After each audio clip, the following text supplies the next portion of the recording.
Say a quick thing whenever, and then I get. Oh, you got to go? Okay. Good evening. We're going to start this meeting very shortly. I know it looks like we've run out of seats, so I'm going to invite people to come into the council and sit along the side. So please do not stand, and I'll see if we can get custodians to open up the balcony. Okay, the balcony is ready to go, so.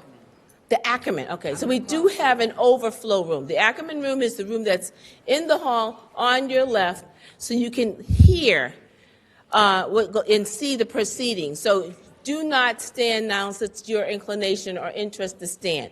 But you can also there are a few seats on the inside.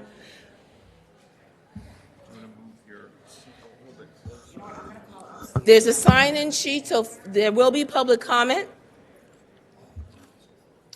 I think we have all the members of community development here.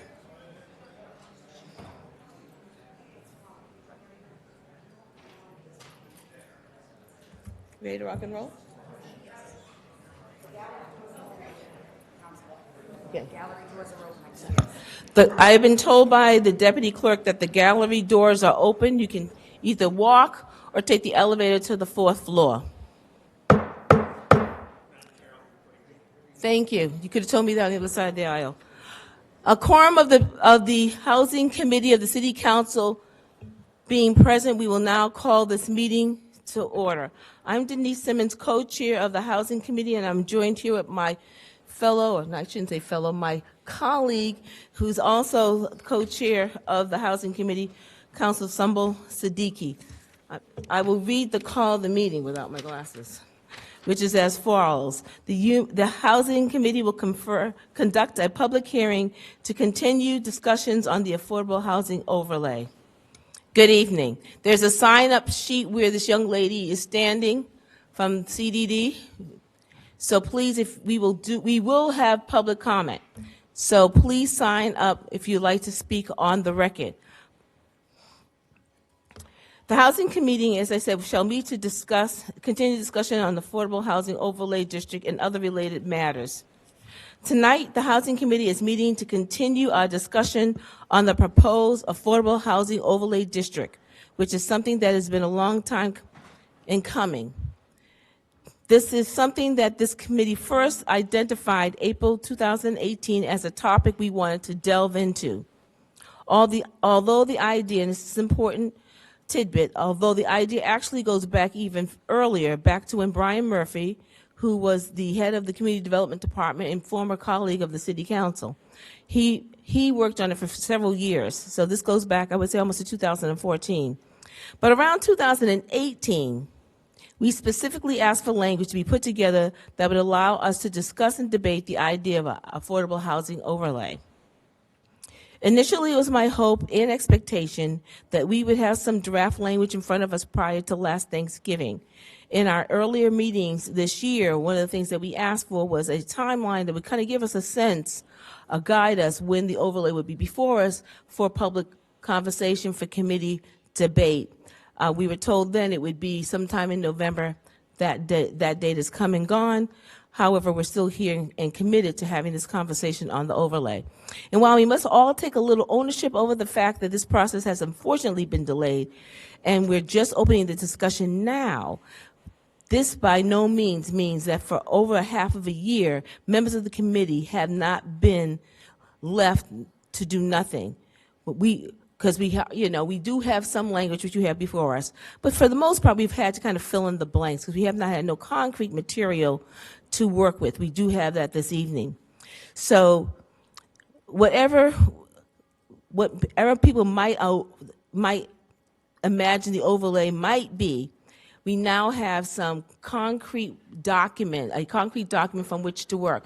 For those of you that are coming in, please sign in if you want to speak. Please sign in if you want to get mailings or email about this meeting, but also know that there's seating upstairs on the 3rd floor balcony. Tonight, the CDD is going to give a presentation on what a proposed affordable housing overlay district could look like. This is the first time the committee has had a chance to review this, and this is the first time that the community has had a chance to review it. This is just the first of many conversations, and we shall have many other conversations going forward to tease this out, pull it apart, to get a better sense of what it does and what it does not do. And my hope is that we can ultimately have something that we can bring to the ordinance committee and subsequently vote on as a part of a new ordinance. In the weeks leading up to this hearing, I and other housing committee members have been receiving a number of emails from people. Some emails have been in support of the housing overlay concept, and some have been much opposed. Tonight marks the first opportunity for everyone to start working toward a shared understanding of what exactly the Affordable Housing Overlay District actually is. And by establishing this shared understanding together, my sincere hope is that we can separate fact from conjecture, and we can discuss and deliberate on all of this in good faith. I want to remind us all that no matter where you are, whether it's in favor of the proposed zoning or you're against it, we should all strive to be able to disagree without being disagreeable. You may not agree with everything that's said in this meeting, but I would ask everyone to approach this ongoing discussion in good faith and with the attempt to work through any disagreements we may have, but do it with civility and respect for one another. Again, let us be clear that tonight marks the first or the beginning or the start of the discussion with the Housing Committee on the Housing Overlay District. This is the first time that we can all start finding out or figuring out what this overlay will or will not do, how it will and will not work, and how we can better understand it. What I'm asking my fellow committee members and what I'm asking of the community at large is to give into this with an open mind. Let's roll up our sleeves. Let's ask the difficult questions. Let's make sure we all understand this, that we can create a shared understanding of what the overlay district is. Let's base our discussion on the facts coming out of the committee instead of kind of focusing on the discussions on things that you hear in a chain email or scary social media post or from a generic flyer that's been passed around the community. I think that's only the fair thing to ask. I want to remind folks that there's seating above us. I also want to say that we have received 17 communications that will be made part of the record. And any testimony that we have this evening is a part of public comment. If you have it in writing, please leave it with us and we'll make sure it becomes part of the record. I also want to remind us that there'll be a meeting. In a moment, I will hear from my co-chair. She'll be giving her opening remarks. We'll then hear from our mayor, who has another engagement. I want to thank him for being here this evening. After that, we will turn the floor over for presentation to CDD, then back to the council for questions and comments, and then we'll open the floor for public comment. I will also note that our next meeting on March 20th will be given over entirely to public comment. So if you do not get an opportunity, because these hearings are generally 2 hours for a number of reasons. We want people to be able to get home at a decent hour, but we also know that there's staff that have been here as early as 6, 7 o'clock in the morning, and to be respectful to them. So we try to keep it within a 2-hour framework. But again, this March 20th meeting is going to be only public comment now, unless the councilors want to speak after public comment. But it is really being presented to you and offered as an opportunity to hear entirely to the public. So if you want to just absorb what's happening tonight in terms of the information, and there's information on the table that's been provided by CDD, or if you speak, or if we run out of time and you don't get to speak, you will have an opportunity to be heard, I assure you. Tonight's hearing is being broadcast and live streamed by the city and also by private parties. Tonight's hearing is also being live streamed, and the next 2 housing committees will also be live streamed, so that we can be sure that the many people that want to find out what's going on but cannot attend will be able to have an opportunity to listen at either at home right now or at another time. And so with that, I yield the floor to my colleague, Councilor Siddiqui. Sorry.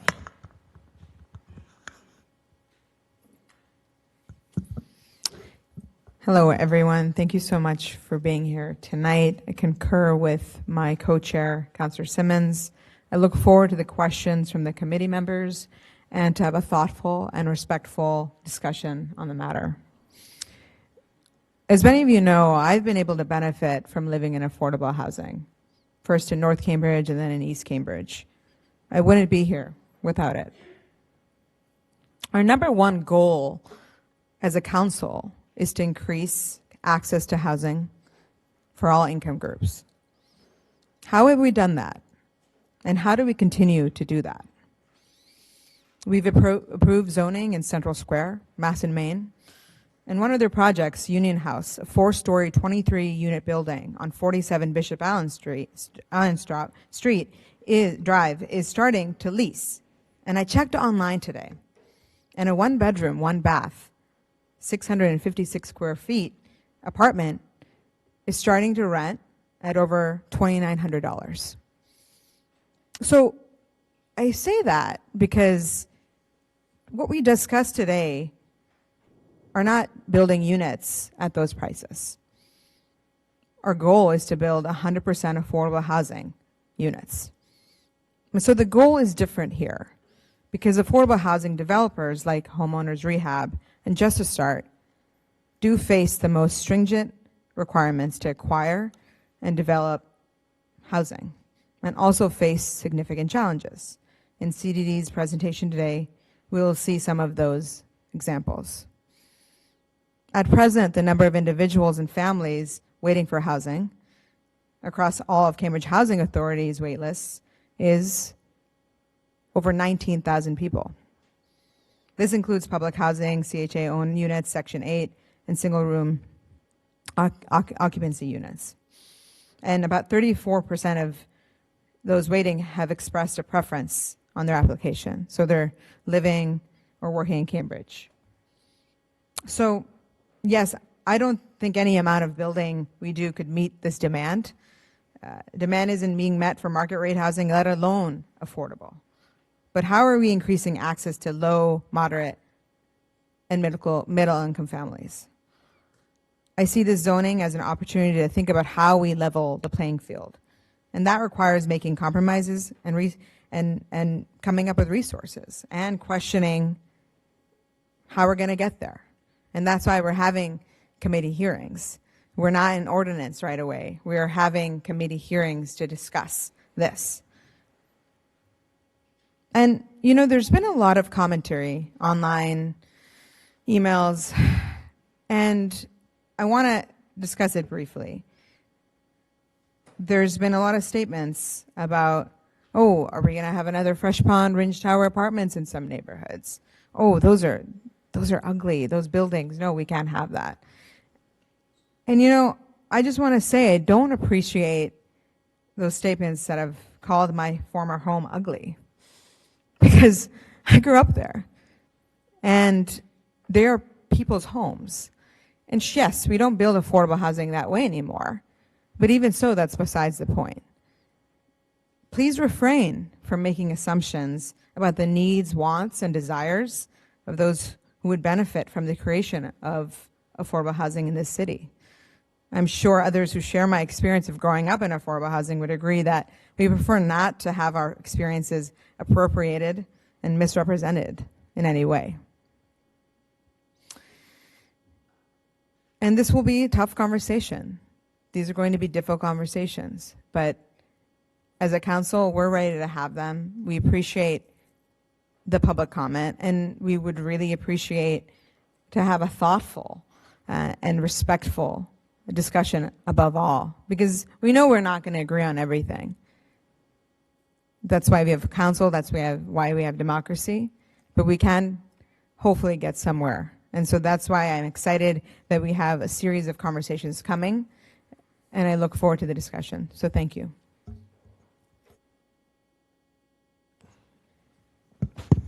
Mayor McGovern.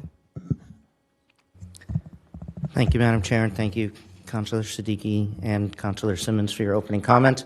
First, I just want to apologize to everyone here tonight that I have to leave. There's a school committee meeting that I need to chair tonight with some pretty significant votes happening there, so I will have to depart. I will, however, be able to attend the other Housing Committee meetings as scheduled, and I do have Afia Harrigan from my office who will be here taking notes for me and reporting back. So I just wanted to say that while we discuss issues like setbacks and open space and height and density, I hope that we remember that at the core of this discussion are people. People who want to remain in Cambridge or live in Cambridge for all the same reasons we all do, but people who struggle due to the lack of affordable housing.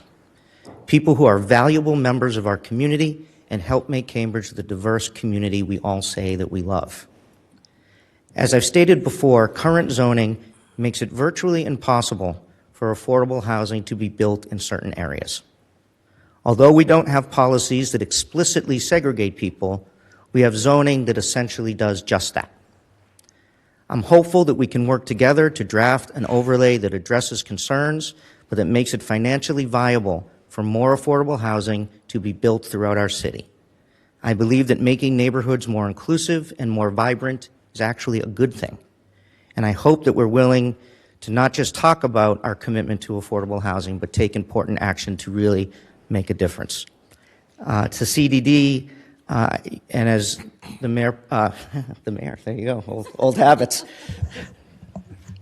As Councilor Simmons said in her opening statement, there's a lot of information flying around, and some of that information is not the most accurate. So I hope that you take these opportunities in these meetings to really address the concerns that people have raised and address some of the myths and misinformation that's out there as well, so that we can all fully understand what this is and what this isn't. So just 3 quick questions. You don't have to answer them now. Afia will be here to take notes. I want us to really talk about what as of right means and doesn't mean. Does it mean that there's no oversight at all? Or does it mean that there is some, but just not as much as there is now? Will these affordable units be affordable in perpetuity? I've heard many people say that these units will be affordable for a short period of time and then will become luxury units.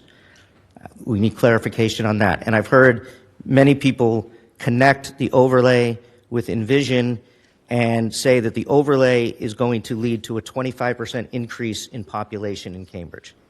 And so those, I believe, are 2 separate things. But I think people need to hear that directly from you, and we need to get some clarification, because the misinformation is not going to help us move forward in a constructive way. So with that, I have to jet to the high school. Thank you, and have a great meeting. Thank you, and thank you for your comments. We really appreciate it.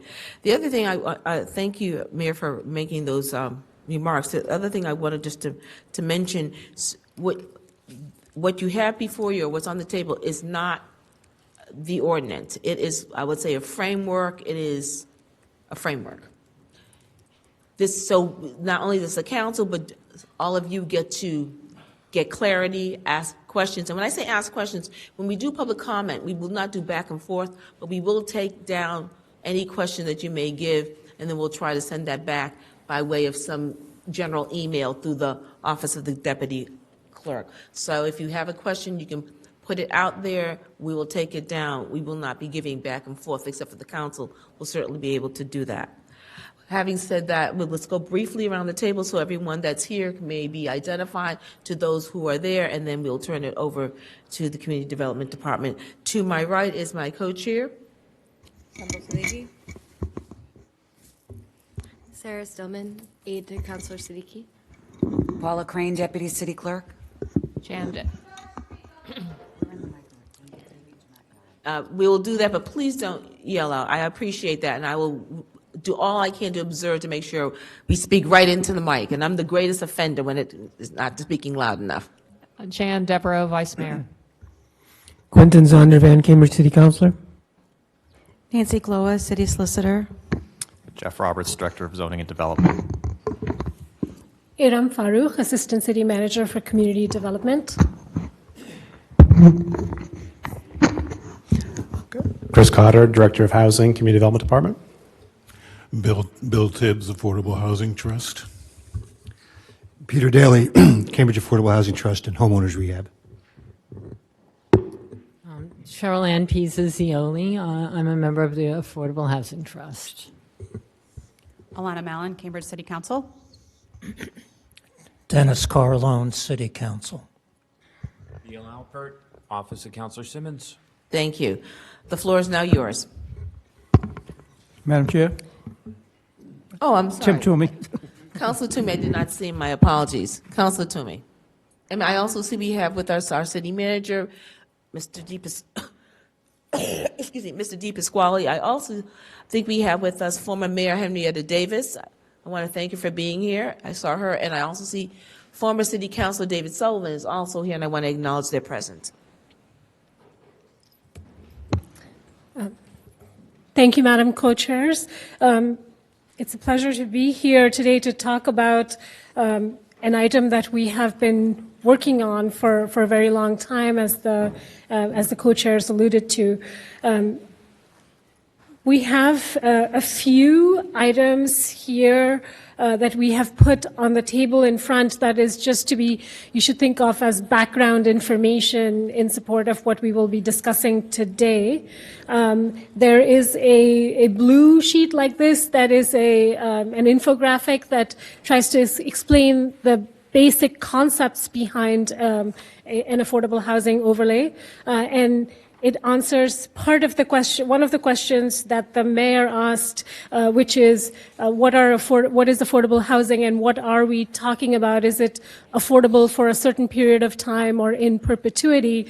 And the way that we define affordable housing, it is housing that is deed restricted and affordable in perpetuity, and it is affordable to people who make up to 100% of area median income, which is the middle income bracket. What we consider low and moderate income is 80% of the area median income and below.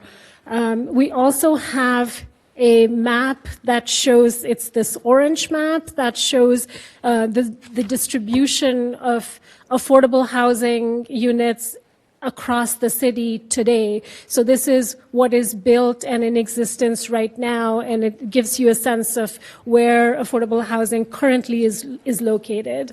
And finally, we have a map of the city's zoning as it exists. This is all of the zoning districts, and on the backside where there's numbers, that is a summary of what is currently permitted in terms of uses, as well as heights and densities and so forth. So this is hopefully useful background information for people. Thank you. I just want to remind people there is additional seating on the third floor.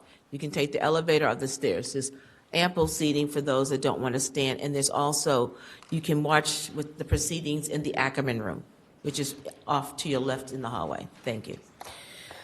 So second question that Mayor McGovern asked was, how does this relate to Envision Cambridge? And there has been a lot of confusion because we did, as part of the Envision process, go out to all of the neighborhoods to talk about multiple housing scenarios.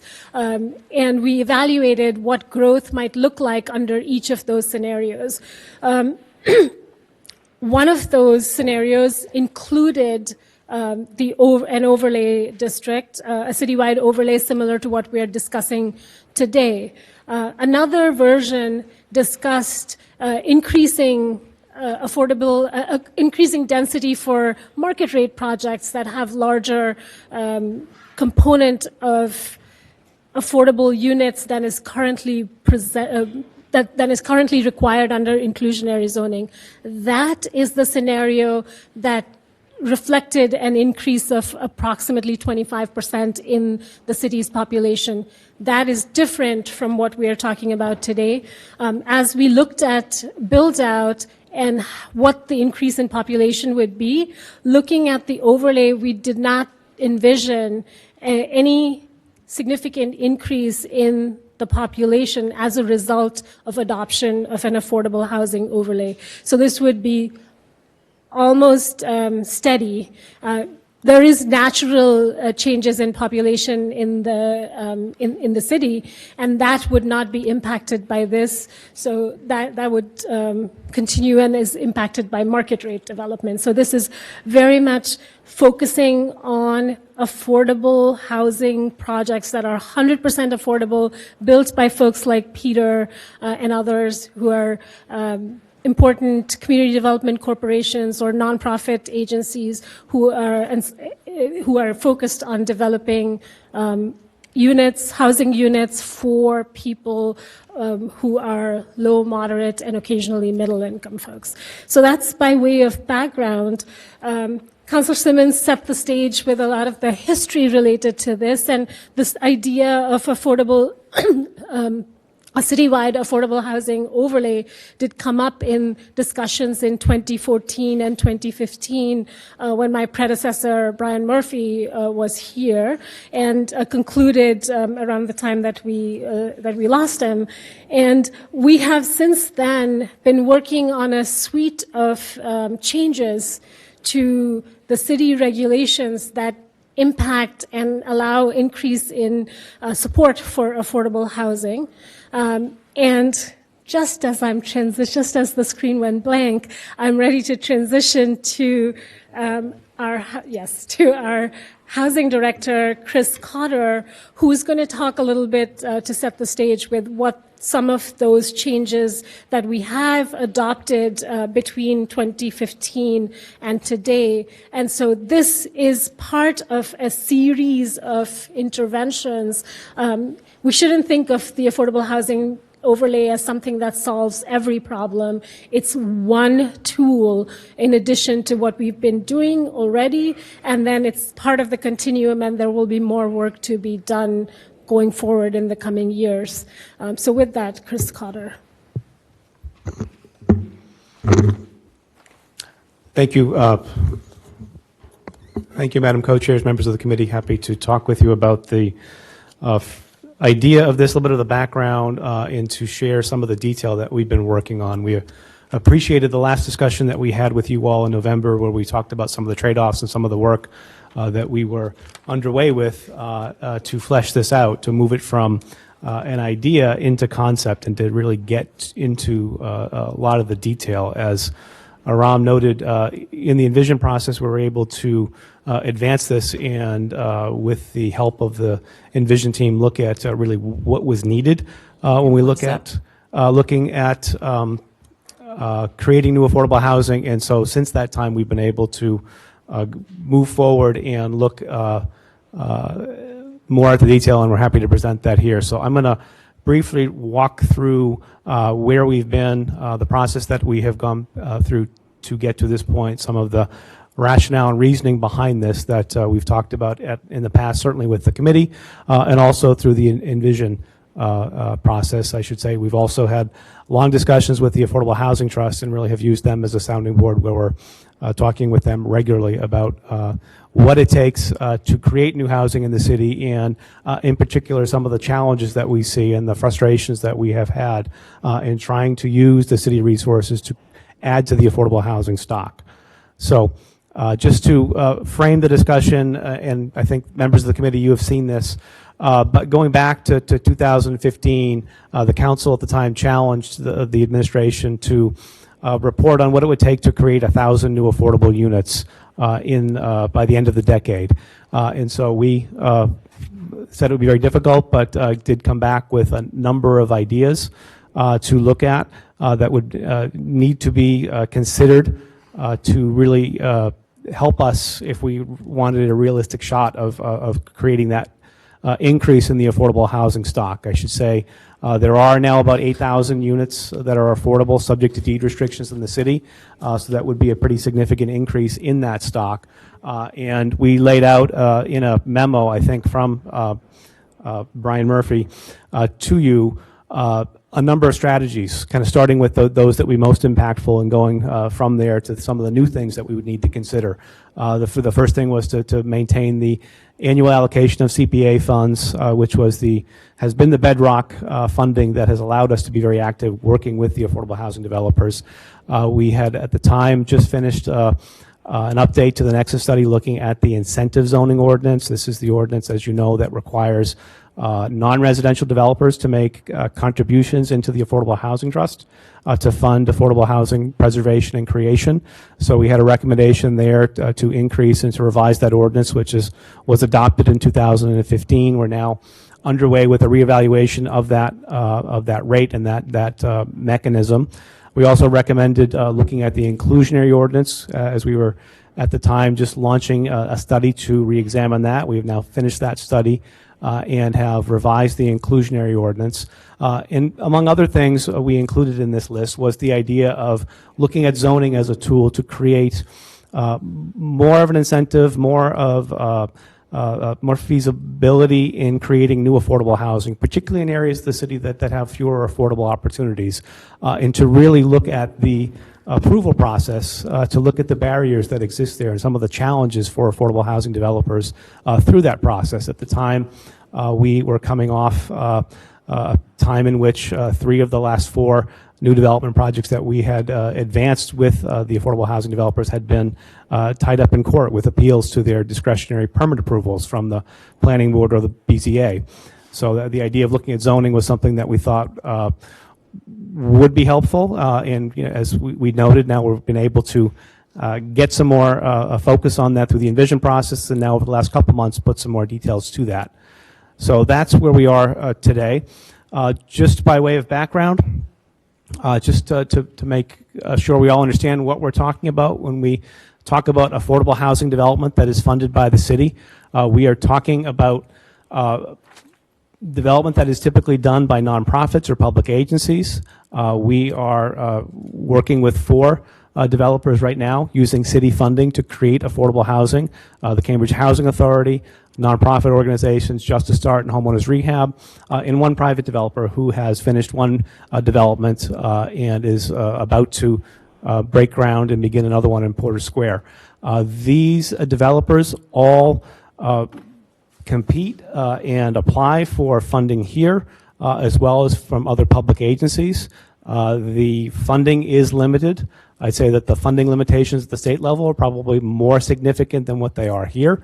The state has funding that's available once a year, and it's not uncommon for projects to wait a year or 2 to get their funding. These groups are assembling all these resources, public and private funding. It's not unusual to see projects with 6 or 8 different funding sources that come together, and each one of them is doing its own review, looking at the budget, making sure that the building is going to be quality, making sure the operating plan makes sense, making sure that the design is appropriate, and putting in place long-term deed restrictions. So this is housing that would be affordable with a number of restrictions in place, and this is typical of what we do now. Buildings that you see here are subject to long-term affordability restrictions held by the city and other public agencies. So this is something that in the idea of a zoning overlay, we would be sure to have even better restrictions because we'd have the ability to have a zoning restriction in addition to the funding restriction that we would have. And these developers have a challenging process to go through. Particularly working in markets like Cambridge with a lot of competition from private developers, a lot of upward pressure on housing prices and land costs, and these are the groups that are out looking for sites where they can build affordable housing, trying to find feasible projects that make sense both in this market but then also make sense to other funding sources which don't really understand how expensive it is here. So then, as I said, they're competing, they're assembling the subsidy funding in competition with groups all over the state looking for the same funding, and then meeting all the requirements of the different funding sources, including the city. And the challenges that come, we've talked about them, and you can see some of them here. It is the competition for development sites. It is the permitting approvals that I mentioned can be challenged and can put up a real roadblock. One of the most challenging pieces is until an affordable housing developer has their zoning approvals in place, they really can't even begin to get funding from other sources other than the city. So it does make it very difficult to move projects along, given that everything has to happen in series. So, other funding sources will not want to even consider an application until the permits are in place, or there's an understanding that the zoning will not be an issue. And then, given that the zoning in place in the city, there are areas where multifamily housing is not allowed. It makes it more challenging for these groups to look at adding affordable units in those areas. And then just to give some illustration of this, looking at what we have done over the last few years with the affordable housing providers. Again, we work with them, we provide funding to them, so we're often working with them to look at new opportunities, which could be new buildings that are on the market and available, or sites that are available for development. And you can see we have looked at a lot of opportunities over the last 3.5 years. We're at about a 1 in 10 success rate in terms of offers that are made when we find a feasible project, given the competition, and at this point, really given how expensive it is and how challenging it is to find a project that's financially feasible. And so then looking at the overlay, just to review some of the goals that we've talked about in other meetings, it is to help these affordable housing providers have more success in working in the market to identify sites. I'd say that we've had a couple of successful sites acquisitions in the last couple of years, working with these developers to find sites where they can build new units. But it is incredibly challenging, and a lot of the success that we've had to look at land already in the control of nonprofits, and that's a limited resource. There are not a lot of those opportunities. So if we're looking to add new affordable units, we're going to have to think about some tools there to try to help that process.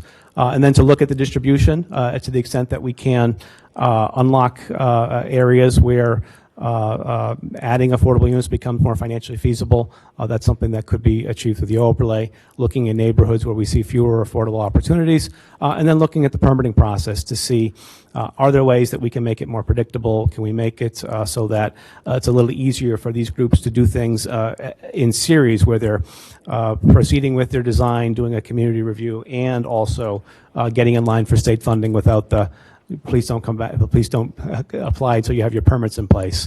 And then if we can shorten the approval process, add some certainty, eliminate some of the costs from delays and litigation, we'll be able to reduce the cost of creating new units, which will allow us to stretch the city resources a little further to create more new housing.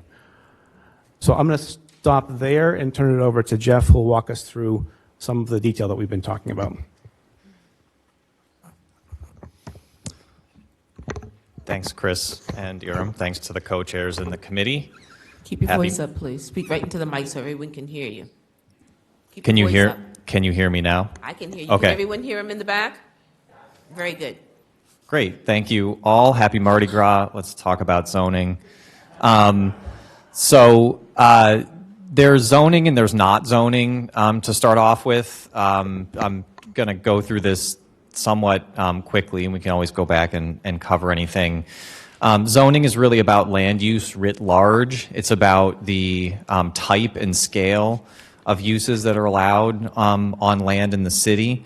There are many things about development that zoning doesn't regulate, so our health and safety codes, other things that are regulated by the state, by the building code, are not part of zoning. Also, our historic regulations, including the demolition delay, our system of historic districts and conservation districts, those are all separate pieces of separate ordinances that are not affected and not part of zoning. Here is a version of the map that was distributed. It shows how we zone our city. Just to talk very briefly about some of the things to note on the map, what you see in yellow on the map characterizes what we would think of as the traditional residential neighborhoods of Cambridge, but they do vary somewhat within the city. There are some districts within those yellow colors that are somewhat less restrictive, that allow multifamily housing. Those are more typically found in the eastern part of the city, East Cambridge, the Port, Mid Cambridge. There are other areas in yellow that are more restrictive, areas that allow only single-family or two-family style housing development. The other colors on the map represent areas that allow some version of somewhat higher scale development and greater mix of uses than those residential areas. So that includes our squares and our commercial corridors. Institutional uses are in those other colors, office districts, and some of our transitioning industrial areas in the city. The regulations in our zoning ordinance have evolved over time, largely by layering new requirements on top of older requirements. So we have lots of things in our zoning ordinance now. If you look at the back of the zoning map, as Iram has mentioned, it's a kind of a sea of formulas and FAR limitations and lots of requirements that all stack on top of each other. One of the results of that is that many of our older buildings in the city, many of which were built before we even had a zoning ordinance, don't conform to our zoning requirements. That means that altering those buildings or trying to make any kind of a significant change is something that is very difficult to do without some kind of a discretionary permit. It also means that with that layered on to our development review process, which comes into play for larger scale development, there's not a lot of significant redevelopment that can occur without going for a special permit or a variance process. And that goes, I think, to what the mayor was speaking about the difference between as of right and not as of right because of those special permit and variance provisions. That means that these changes are not considered as of right. That system, which we've become kind of accustomed to, has benefits and drawbacks. I think there could be a long and hearty discussion about the various benefits and drawbacks, but certainly one of the major drawbacks, as Chris was alluding to, is that discretionary process has the exposure to appeal. Whether it's granted or denied, it can be appealed and can result in a lengthy legal process. So now that you know everything about zoning, we'll shift to talking a little bit about about what we've put together for the affordable housing overlay proposal, and of course, I'm very happy to go back and answer more questions and fill in more detail. Talking a little bit to what Chris and Iram already mentioned, this is a very special and very specific set of standards that would apply only to what we're calling 100% affordable housing projects. Another way of saying this is these are projects where none of the housing units would be market rate. They would all have some deed restriction. I can say with a good deal of confidence these are projects that they don't make money. They do rely on public subsidy, usually from a public source.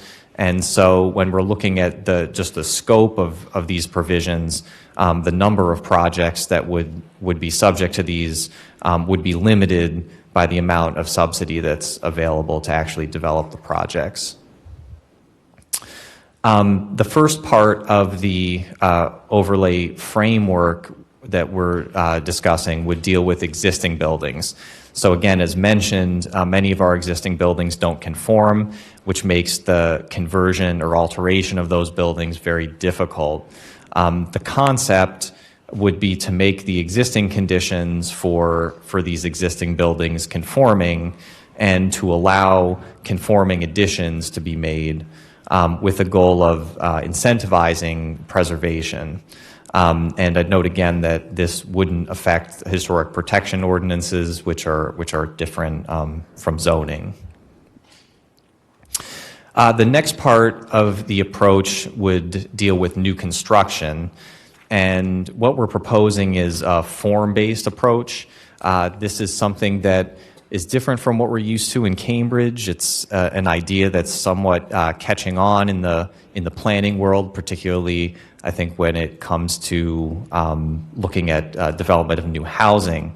And the idea with a form-based approach is to regulate based on clear standards for height and scale and overall design of buildings and sites, rather than regulating based on density and formulas. In many communities, the form-based approach is being looked at as a way to provide a set of standards that are easier to understand for all parties involved, and as a way to provide an alternative to relying on that discretionary approval process. In this case, we would still propose having an advisory review procedure, which we'll get to a little bit later, but it would be based on an as-of-right provision rather than something that requires discretionary review. So looking at height and scale, here is a sort of a different way to look at the same zoning map that we handed out, but rather than based on the use, dividing the districts by use, it's based on height and scale. So again, on this map, the yellow areas reflect the traditional neighborhoods in Cambridge. Mainly these are areas that allow 35 feet of height, or about 3 stories of buildings. The green, or maybe teal, depending on what version of it you're looking at, districts are those that allow, under our current zoning, about 45 to 80 feet. So those are districts where you might find buildings allowed under zoning ranging from about 4 to 7 stories. And the blue, or sort of indigo colored districts, are those that allow 80 feet or more. So those are districts that may allow more taller buildings or more high-rise development. So the form-based proposal for the affordable housing overlay, to put it simply, would be to allow 4-story buildings, affordable housing buildings, in the districts that currently allow 3 stories of height, and to allow 7-story buildings in the districts that currently allow anywhere between about 4 and 7 stories. And in other districts, the current height limits would continue to determine the allowed scale. So going back again to the zoning map, up to under this concept, up to 4-story affordable housing projects could be allowed in the yellow areas, up to 7-story projects in the green areas, and in the blue areas, the scale would be based on what the current height limit is in the district. And it's important that in the current zoning, we only regulate height as height in feet, but under this proposal, it's really the number of stories that is important. So along with height and scale, we have what we call dimensional standards. These would be, in terms of setbacks, these would be fixed setbacks, not the formula setbacks that we have in our current zoning that are very difficult to understand for many people, including myself sometimes. The idea, the basic standard of 10-foot front, 5-foot sides, and 20-foot rear yards are similar to the setback requirements in several of our residential areas. In some mixed-use districts, the current zoning has less restrictive setback standards. For example, in areas where we would be promoting mixed-use development with active uses that would meet the sidewalk at the ground floor. Open space in our zoning is a somewhat complicated issue. There is a sort of a difference between open space, which is has a particular definition to it, and sort of the inverse of that, lot coverage, which is the amount of building footprint that's on a lot. We're suggesting here a minimum baseline standard of 15% open space, which is similar to many of our moderate density residential districts. If you look at it closely, there are ways to aim for more open space on a lot, but often that becomes a trade-off with parking, where there's parking provided. Just to sort of illustrate, many of our traditional neighborhoods in the city the lots tend to exceed the required amount of open space if there isn't parking on the lot, and then sometimes people will add parking on their lot, and that changes the dynamic quite a bit. So that discussion leads us into parking. Parking is always a challenging issue to deal with in zoning. We know from our discussions that off-street parking and having to require or provide off-street parking is one of the most limiting factors for affordable housing projects, both physically in terms of being able to find space to fit it on the site, and financially in terms of the cost of doing that. And it's especially difficult in an urban context like Cambridge, where there's been a lot of historical development that occurred without any off-street parking provided. So as part of this process, we looked carefully at parking utilization rates for affordable housing projects, and based on that, recommend a baseline standard of 0.4 space per unit. There may be cases, though, where parking, where for a number of reasons we might not want to require parking at all, in terms of, for instance, incentivizing preservation. If there is an existing building or existing site that is potential for conversion, but adding parking would either make the project infeasible, or would essentially ruin the site or ruin the building that you're trying to preserve. That might be an instance where there could be a waiver. Also, if the areas if the site is transit accessible, on the map on the screen it shows transit accessibility based on a half-mile distance from rapid transit stations and a quarter-mile distance to bus stops. And there might also be projects that, just based on the size of the site or based on the scale of the project, they're so small that to provide the access and curb cuts needed to provide parking on site, it wouldn't be desirable.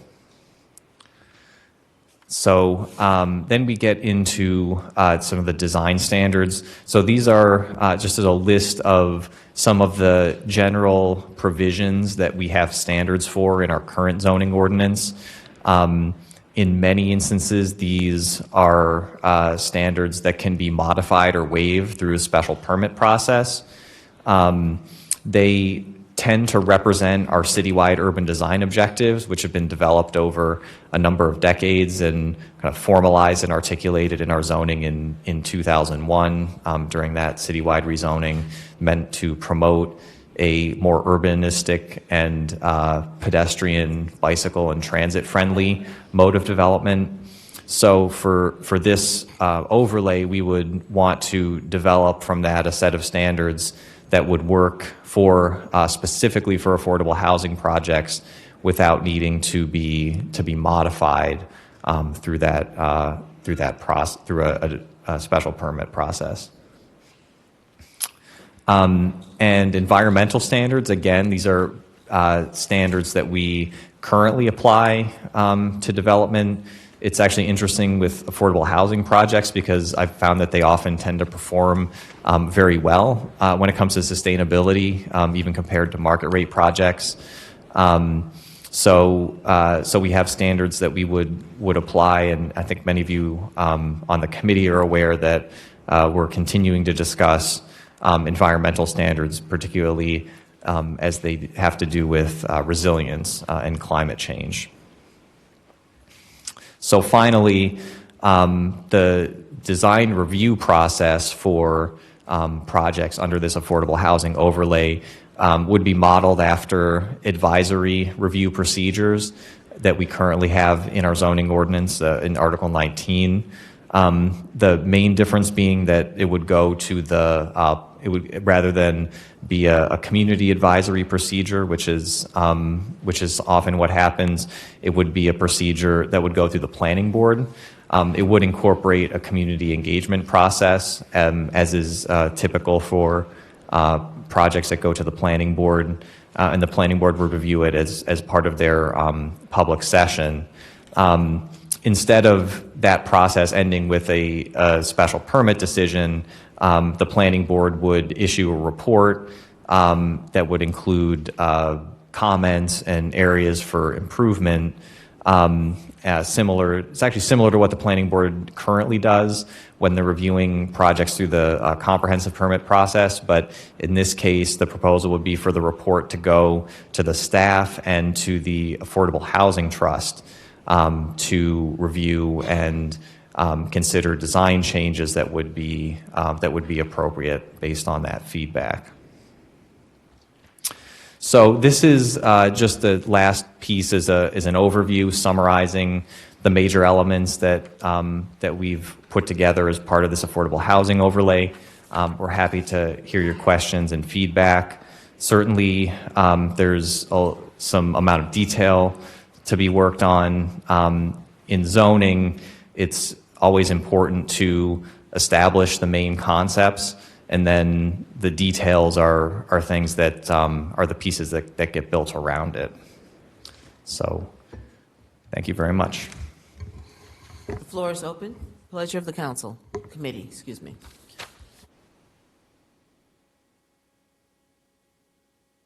They're just dazzled with brilliance, is that what it is? Councilor Mallon. Thank you, Madam Chair. I guess I'll go first.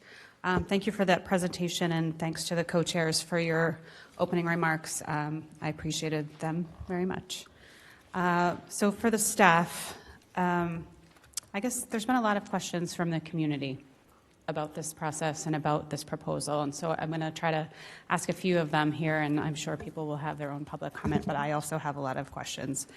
In terms of the city's goal of an overall percentage of affordable housing that we're looking to kind of get to here, what is our current affordable housing percentage of the housing stock right now? For some reason, I have 13-point-something% in my mind. And what is the number that we're trying to get to through this and all the other measures that you had suggested before? Are we trying to get to 50% like Vienna, as some people have been talking about, or are we more in the 16 to 18% goal rate? I'm going to move it here. Maybe you should just answer the whole thing. Thank you, through you, Madam Co-Chair. Excellent question, and we are currently just under 15% when we consider all affordable units subject to deed restrictions that I mentioned earlier. That number has come down a little bit, but has been relatively stable. It was 15% in 2000. We've seen it come down as we've seen market rate housing be added, subject to the original inclusionary ratio.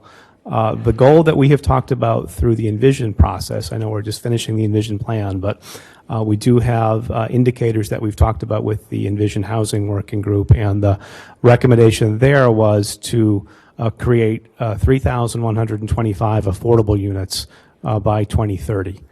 And so that, accounting for what we would expect to come from the market, would leave roughly 1,000 units for the city funding to create over that time. And if we were successful in creating that number of affordable units over that time, we would expect to see the ratio of affordable units in the city rise from just under 15% to close to 16%, if I remember correctly. But so it's the units that we're creating are mostly to kind of maintain that level and then to build upon it somewhat. Okay, thank you for that. And just to follow on to that question, you mentioned funding being limited earlier, and I think that's an interesting or important component of this conversation. I think there's a lot of people that in the community who feel like this proposal would just create a whole lot of units and it would just increase the density in their neighborhoods by an exponential amount. I just want to have you quickly touch upon the fiscal 19 funding was about $13.6 million for affordable housing, and roughly it's around $540,000 to create one unit of affordable housing. I thank you for providing that information today, which is about 25 units. And over the past several years, we've been averaging around 50 to 60 units a year. And even with an additional $20 million that the City Council has asked the manager for another $20 million, that's another just 40 units. So can you explain a little bit about the funding and if I've made any mistakes in my numbers, just to clarify for the audience? Sure. No, again, happy to provide some more information. So it is expensive to produce housing in the city. We are working in a market where we would love to see the costs be lower. So there's no housing that we're producing with the affordable housing providers that we work with. It does not require a significant amount of subsidy and a very significant amount of local subsidy from the city and from the Affordable Housing Trust. I will say that, again, these developers will go seek funding from other sources, including other public sources at the state, and sometimes other publicly available sources where they're competing with affordable housing developers in Boston, and in Worcester, and in Somerville. So it is intense competition, and oftentimes developers are forced to wait for that funding because it is limited. In some ways, that funding is more limited than the city funding. The challenge that we have had has not been resources, not that resources are not significant, but the most significant challenge that we have had has been identifying sites where we can put that funding to work. And if we are talking about development costs of 500 and, in the mid 500s range, some of that cost is covered by private sources. If there's a mortgage on a rental building, if it's a home ownership project, there'll be sales proceeds. There'll be other subsidy sources that come in, but we're likely talking about in the range of $200,000 or so a unit of subsidy from the city. So when we talk about the funding that we have, that's at this point a good rule of thumb to use. And again, looking back, as you noted, we have used funding, and I'd say over the last 3 years or so, we have seen about 180 or so new affordable units, new development units come into the pipeline. So we're at about 60 units a year. And those are in really 2 or 3 projects that we've mentioned here.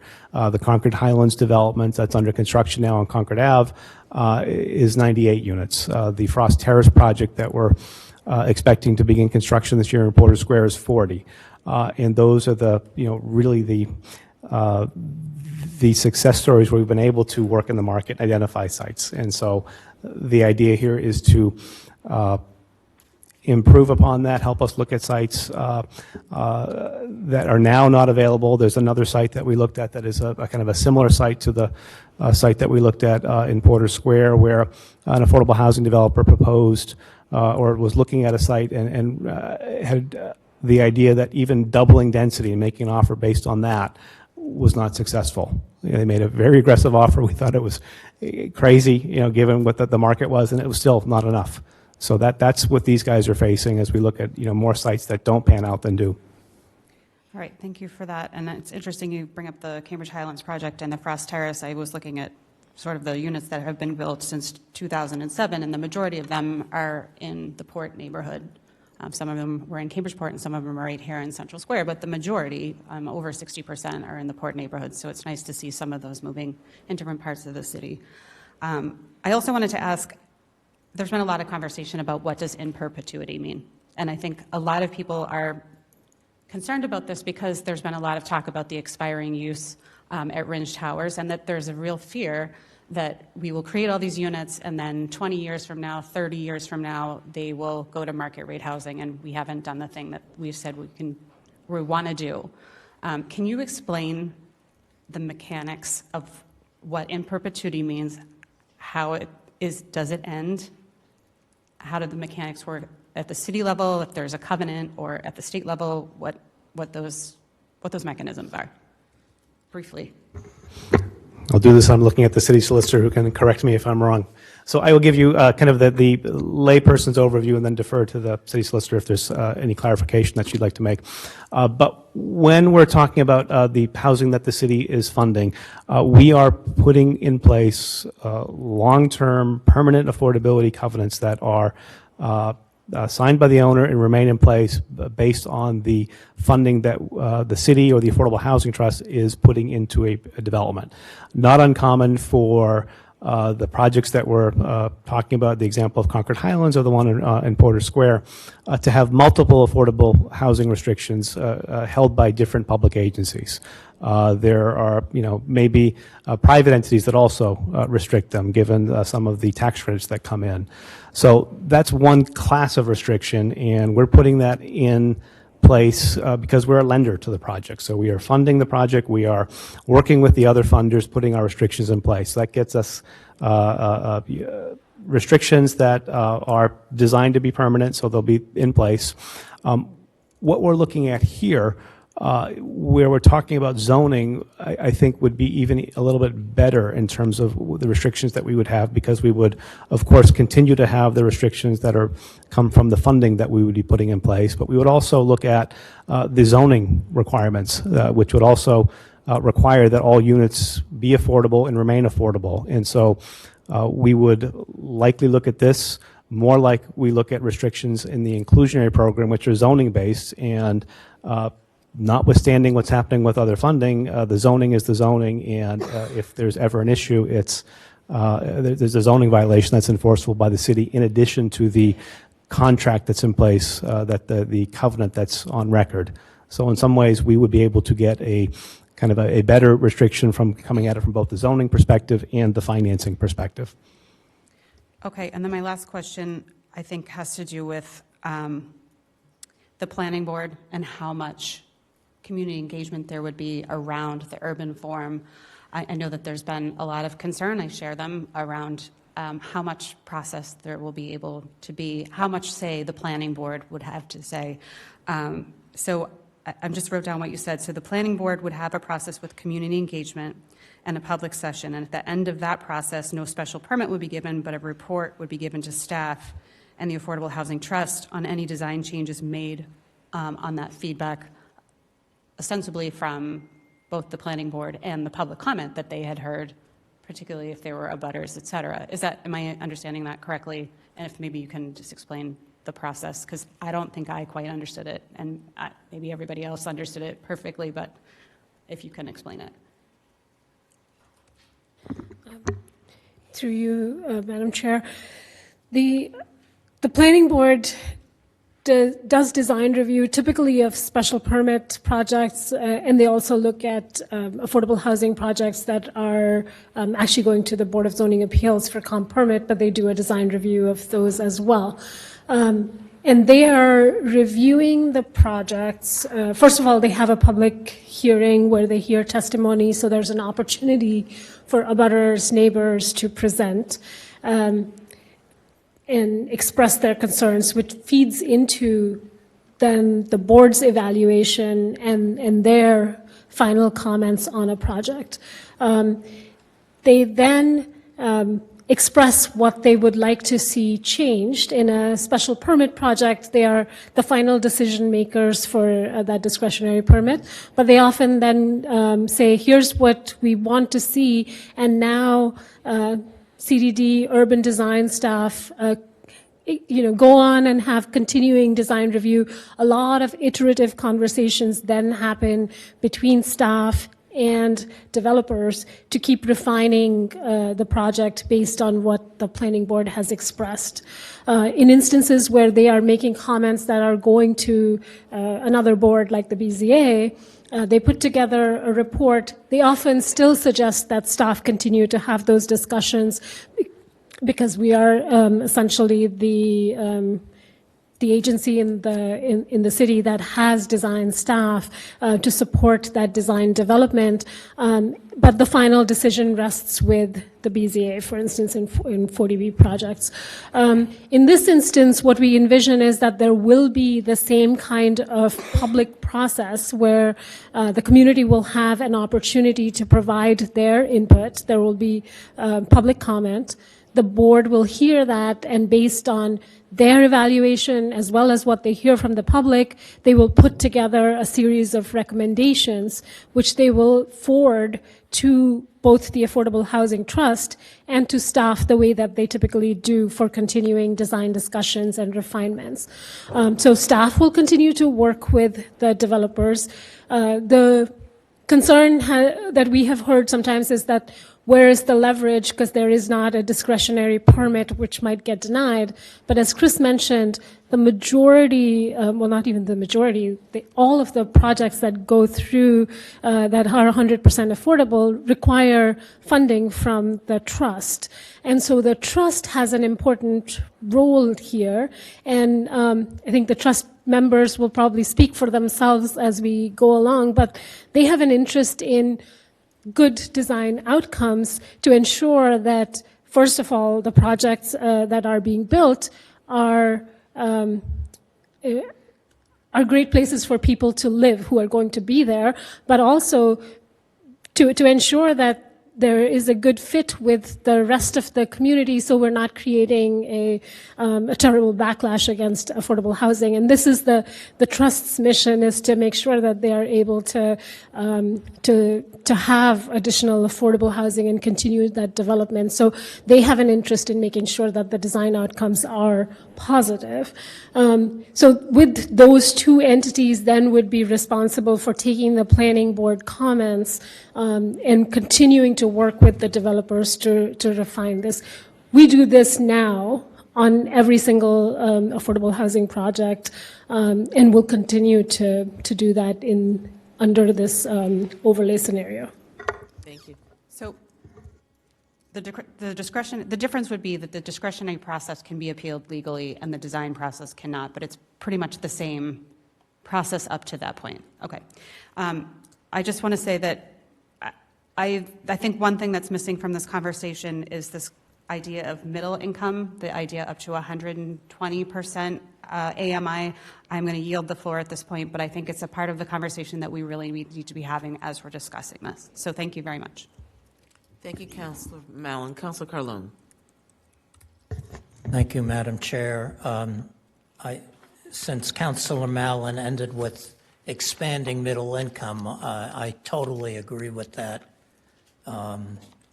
Any city that loses all its middle income starts falling apart and becomes a very different place, and we're heading in that direction. So you mentioned that we've new affordable housing has a budget of around $13 million, which is 2% of the budget, of our budget, the city budget. And I think before I get to the questions, none of this will happen until until that expands appropriately. Nothing can be a number one priority of a city at 2 or even 4% of the budget. It just isn't. And everything that we're talking about today relies on that. And I could cite the example. I'm looking for the first sheet that I want to talk about. I could cite, for an example, a property between Harvard and Porter that was ready to be taken and the city didn't act on it. And I can only assume lack of money. So I'm going to ask questions now. Affordable housing overlay existing buildings. Well, first of all, I want to say what I've heard is a vast improvement over what we thought the particulars were earlier, and they seem quite sensitive in relating to existing conditions. On the affordable housing overlay sheet, existing buildings, number 14, Mr. Roberts mentioned that conforming additions would be allowed after preserving existing structures. at the higher density within existing buildings, but you would still be allowed to add additions within the existing zoning. But I thought we were increasing the square footage that is allowed to be built. Isn't the FAR increasing in this overlay under existing buildings in residential neighborhoods?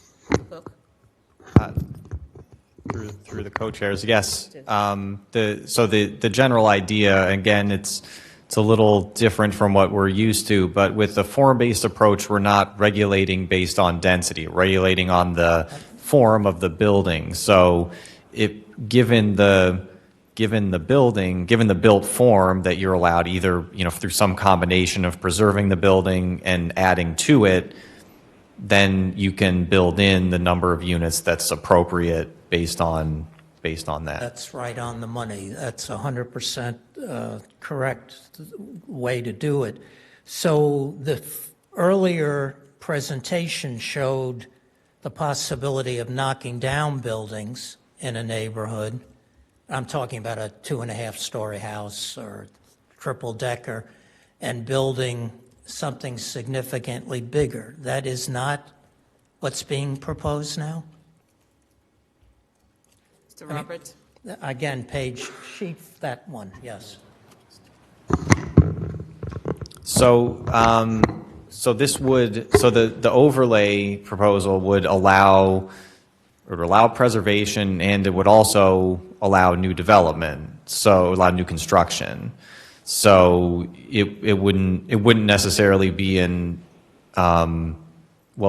would be it could be either or, depending on the conditions of the site and based on the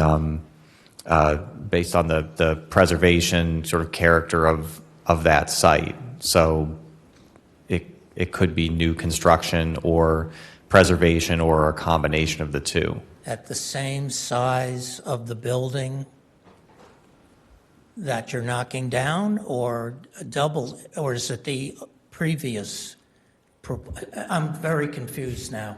What I thought I understood, the picture that's up there, is that that's a big house. It's probably bigger than what the FAR is allowed. We'll put in, instead of 3 units that are there, we'll put in 6 units within the same square footage, and maybe a minor addition. But are we now saying the option exists? If the building's in terrible shape, I have no issue that a building might have to come down if there's no merit to it. Although the Historic Commission sees merit in everything. So are we talking about double the FAR like was previously discussed? Because it's not in the presentation. Right. So the approach is to not have regulations based on FAR, but based on the scale of the building. So in a particular zoning district, you would be allowed to preserve an existing building, or I should say, or construct buildings that are of a scale and height that would be allowed under the overlay district. Any new construction would have to conform to the allowed height and scale and dimensional standards like setbacks and open space. I'm just trying to clarify. So we are talking about infill in the backyards, if there's a big backyard, something appropriately high, 20-foot setback, assuming it's a deep yard, something like that. But it would be in the scale of what's there, but it might be more square footage enclosed on that site, but not necessarily 2 stories higher as was described earlier. Yes, that's it. That would be one of the possibilities. So I think the notion, the challenge in this kind of zoning, again, because every site in Cambridge is a developed site in one way or another. It might have a range of different uses on it, but every scenario is going to be different, and so the zoning is meant to allow enough options so that an appropriate approach can be applied to the conditions of a given site. Okay. In terms of scale, again, the proposal is in districts that currently allow generally allow development that could be 3 stories. This would allow up to 4 stories. So there could be an additional story of development if it's on an infill site, or if it was an existing building or a taller building of a larger scale in that existing neighborhood, it could be converted and used in that way.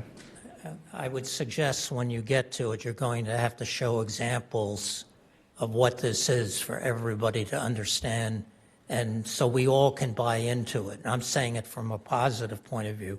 Your notion about form-based approach on the next sheet, right on the money. The question then is, what is the form, of course, but I won't go into that now. Suggestions on height and scale affordable housing overlay.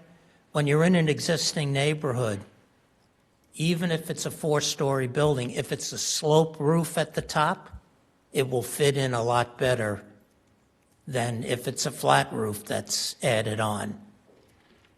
That's pretty obvious. The building you show is 6 stories. When you say up to 7 stories, that's one of the finest buildings in Cambridge, and some of us have been saying the quality of anything big has to be better than what's being built now. Concrete clapboard isn't going to do it at that scale, and some recent examples prove that, which gets back again, all this means getting the city to put more money into the projects. I'll quickly go through here. You mentioned minimum 15% open space. I'll let my colleague across the way talk about that one just to speed this down. And building and site design, all the standards become even more critical. You might say public input will be encouraged, and I truly believe you mean that, but I've been in the process too long to know that it doesn't typically mean much. But at the same time, I want to say affordable housing developers truly try to do a better job, and many times do, but you are increasing the height here, and that adds another element. And I think the most critical thing is many cases are going to be in existing neighborhoods. So the character is not alewife. It's neighborhoods that want buildings to fit in, not necessarily be new and shining. And lastly, the guidelines and the design review process has to be impeccable. Now, I know Mr. Tibbs has done that when he was on the planning board. I have no doubt I know many of his thoughts, and I feel comfortable with them. But quite frankly, the planning board doesn't always think that way, as previous members might have thought. And that's part of the scare here. This is different now. This isn't in East Cambridge Riverfront. Kendall Square just approved a building that I think is abhorrent. I know I'm getting into opinion. I shouldn't do that. But it isn't an emerging district. These are existing districts. And lastly, I think this is what you're saying, you're going to look at buildings in disrepair for knockdowns, 1-story structures, although you didn't say that, and you did say something about retail being important. In commercial districts, it's critical to be maintained. Critical. It's the neighborhood. And frankly, vacant land. And the only vacant land that I can think of is city land. And that needs to be on this list. Whether we put parking below grade, that becomes the price of the land. We got to start using our own resources as well. Thank you, Madam Chair. Thank you, Councilor Carlo. Vice Mayor Devereaux. Thank you, and thank you to everyone here. I have one follow-on question to some of the discussion that we had with Councillor Mallon when we talked about the amount of subsidy needed from the city for an affordable unit averaging about $200,000. And if we talk about increasing city funding for affordable housing by $20 million a year, can you tell me, that's 100 units? I think when Councillor Mallon was talking about it, she had it in her mind that it was 40 units because she was using the full cost. So how do you do the math there? That would be the math with the rough rule of thumb. It would depend on how the funds would be deployed. The assistance amounts are a little bit higher through the Homebridge program, so to the extent that we were able to provide more funding to home buyers, that might change the number. The 200,000 a unit is looking at past performance, not so much looking forward, and so that will certainly go up as we look at higher cost projects, but that is the best number to use at this point, and smaller projects would likely require more subsidy. I guess the point would be the 200,000 number would assume commitments from other funding sources, including the state, and those commitments are hard to get. We may see one project funded with rental housing subsidy that the state has every year. So to the extent that we were looking at adding smaller projects that wouldn't be eligible or competitive for state funding, that number would be a lot higher. It would be closer to the overall cost of producing that affordable unit. Okay, but just to clarify, the numerator is what the city is contributing apart from all the other, and I think that's the correct use of numerator. It's been a while since I used those terms. Okay. Well, I have a lot of comments and questions, but one of the things I wanted to bring up was how we're interpreting scale. When I look at this map on page 16 and I see height and scale, I don't actually see, to me, scale would be floor area or FAR because you've got height, and so scale to me would be the density, but we're seeing all residential neighborhoods essentially under this overlay would have similar new height limits, but their existing FARs are different. Res A is different from Res B, is different from Res C. So to me, this doesn't really show me scale. And so one of the things that concerns me or makes me ask questions about this new interpretation or new framework, especially compared to the one that was shown to us several months ago, is that we've basically eliminated FAR from the calculation. So currently, all development has to meet the three standards. You have the dimensional requirements, which are height in the setback, FAR, and the minimum open space. And in converting to this form-based approach, we're basically saying that FAR isn't one of the standards anymore.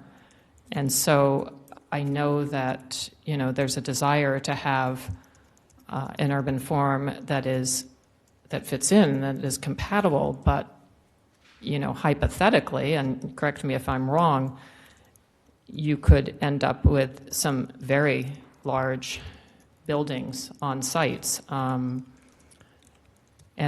to me, saying that some existing buildings are non-compliant isn't really a justification for allowing newer buildings to be so dramatically non-compliant. So just, as one hypothetical example, if you had in Res B a 7,000 square foot lot, on the current zoning, it would be allowed to have about 2 units, totaling about 3,200 gross square feet.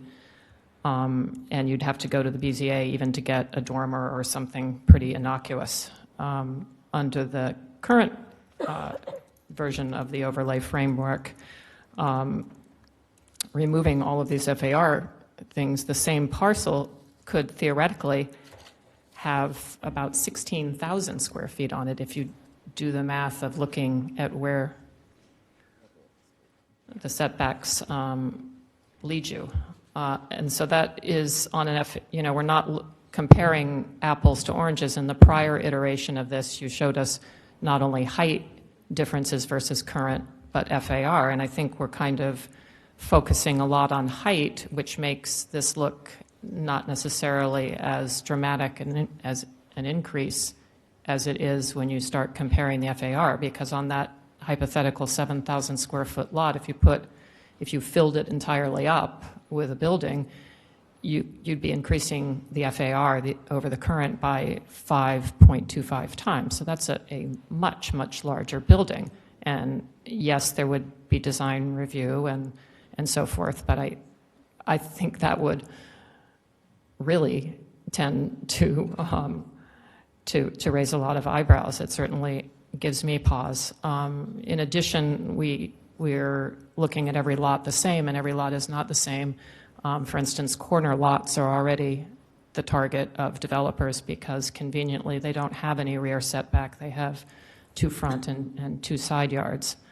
So this, we need to clarify what happens to the 20-foot required rear setback in those cases, because then you get an even bigger building in that Res-B lot. So there are a lot of questions about how this is this form-based thing actually works. It also doesn't differentiate between a one-way narrow side street or a 2-way busy corridor. You can get the same, depending on the lot size, you can get the same size building. And I think that would be troubling to quite a few people, because it really isn't about who's living in these units. It's about how these potentially new buildings live with the other buildings around them. That's what I'm getting at. It is really not an objection to the new residents. It's the presence of a building that is so dramatically. So I think in the next time that you present this, you need to be much more clear about the actual size of the buildings that could be approved. And that's not to say they would be, because maybe this process that you're setting in place with the planning board would prevent such an incongruous building. I share Councillor Carlone's questions about how existing buildings would be preserved and how the demolition delay ordinance, if it still applies, I'm glad to hear it does, would be invoked. How would any building go to the historical commission if it's over 50 years old and have the same process, or is there some more streamlined process for that? Because obviously that's important. So I can yield the floor because I know there are a lot of people waiting to speak, but that's my initial take on this proposal. Thank you. Thank you, Madam Vice Mayor. I just want to bring to my colleagues' attention, this is not going to be the only time we talk about this. I know there are a few people that do have to leave at 8. We have 39 people signed up for public comment. And the chair and I have spoken just briefly, and we're going to allot 2 minutes for each person because there are so many people, and our rules do speak to that. And I do want to hear our table guests that are here that might want to speak that have time constraints. And so, and any other considerations and questions that you might have, I would strongly suggest that we put them to community development so that when they come back, they can be better prepared. So I will yield the floor to Councilor Zondervan, after which we'll hear from Cheryl Ann Pizzioli, Mr. Daly, Mr. Tibbs if he wants to speak, and then we'll open the floor for public comment, which we will allow for 2 minutes. And I am willing, I believe my chair supports me on this, to extend the meeting somewhat, but we do want to be respectful of people's times. We did say the meeting would end at 8 o'clock. We're not going to be able to do it just like that, but I want to be mindful. Again, the next meeting is public comment first and foremost. So people that don't get to speak or decide to leave because they can't stay will have that opportunity, and that'll be the top of the agenda. Councilor Zondervan, you have the floor. Thank you, Madam Chair. I'll just ask one question about the open space and the setbacks. So I guess there's 2 sub-questions. So on the open space, how do you envision interaction with the resilience task force? If the task force comes back and says we need 20 or 25% open space. Would we adjust the zoning? How do you envision that working? Mr. Roberts? Thank you, Madam Co-Chair.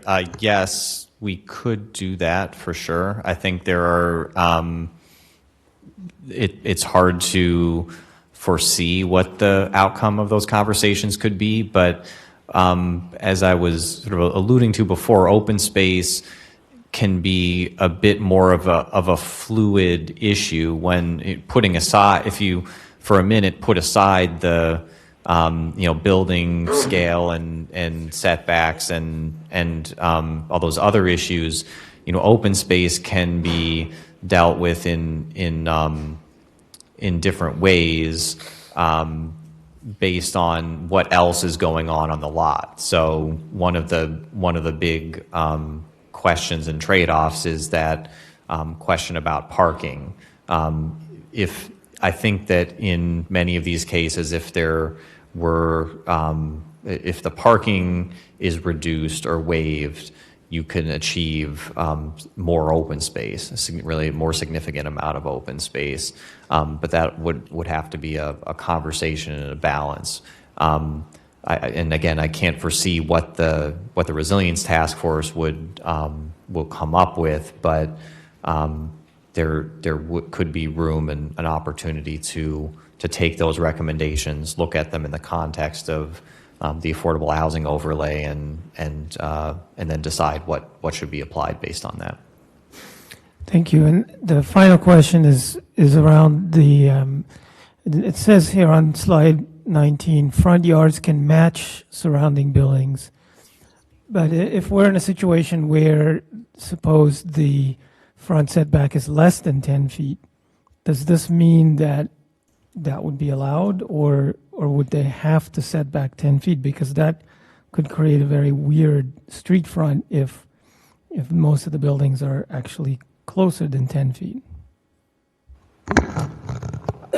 Yes, through you, Madam Co-Chair. The intent of that concept would be to allow buildings to come forward in those situations where the buildings on either side are already built forward of what the typical district setback would be. That's actually a provision that we have currently in some of our zoning districts. We think of it as a sort of contextual setback where the goal is to create a consistent pattern. Thank you. Thank you, Councilor Zondervan. Councilor Toomey? Thank you, Madam Co-Chair, and thank everyone for being here this evening. And thanks to the staff for the presentation once again. I'm going to be very brief. I know a lot of the emails I received saying how this is being rushed through, this discussion. I just want to remind people, I've been waiting a long day for this since 1991 when I first proposed my economic plan for housing in the city. And I've certainly been talking many years about the issue of equal distribution of affordable housing in all the neighborhoods of the city, and actually sponsored the policy order on October 20th, 2014, that's preceding this discussion here for the affordable housing overlay just throughout the city. So I'm glad we're having this discussion. I want to hear the input from everybody, but this is not something that just came out. It's been part of the envision process for the past 3 years, since 2014. And like I said, people have been talking about this since 1991, myself, others. And it's always been the top priority of the councilors of keeping the city diverse and affordable for everyone. But this is the first time we're getting to a real hardcore discussion on how that's going to happen. And I welcome that discussion, and I hope everybody respects each other's opinion, and that we remember what the goal is: to keep Cambridge, the great city, is diverse and affordable for all. And, it's just the equal distribution is just not happening. You just have to look at the map and where the white areas of the city are, and where the orange is where the concentration of affordable housing. And that just has to end. So it's been since 1991 I've been waiting for this, so I'm glad to be here and continue the discussion, and that all people respect one another, and that we, like I said, the goal is to keep the city affordable for all incomes, the low income, the working class, our immigrants, seniors, people on fixed income. That's what makes Cambridge great, and I think we all can see that we've certainly been losing that. We just saw a single-family house sold for $15 million. How do we compete with that? But I thank everyone for being here, and I welcome their inputs, and I hope that we continue this discussion and we come to a great solution. Thank you. Thank you, Councilor Toomey. We'll hear now from the Trust, Cheryl Ann Pizzioli, followed by Peter Daly, followed by Mr. Tibbs. Thank you, Madam Chair. I keep going back to a remark that Mr. Roberts made about the challenge in front of us with zoning, that we're layering requirements over previous requirements. And we're doing this in this context of, a changing society, a changing economy. That's a pretty big challenge that we've taken on. So I do want to talk about people, because I think that, as Councilor Toomey has said, that we have a lot of strong feelings about this, but it's not just about feelings it's about the future of the city and children's opportunities in the city. So I don't know, I find this comical, maybe everybody doesn't, but a few years ago I told a story about a woman who brandished a zucchini at a zoning appeal hearing and said that the developer would have to do a shadow study in order to win a special permit. And every developer or abutter would have to prove that his or her building didn't kill zucchini or other flowers to obtain a special permit. And this really did happen. In other words, to have an avocado moment. If you're interested in housing, there are great podcasts out of California about housing. And there's one that, Gimme Shelter, that always has an avocado moment. So that's the whimsical story of the week about the affordable housing crisis. So, I thought about, was there a first avocado? It doesn't just happen here or in Seattle or San Francisco, these expensive markets.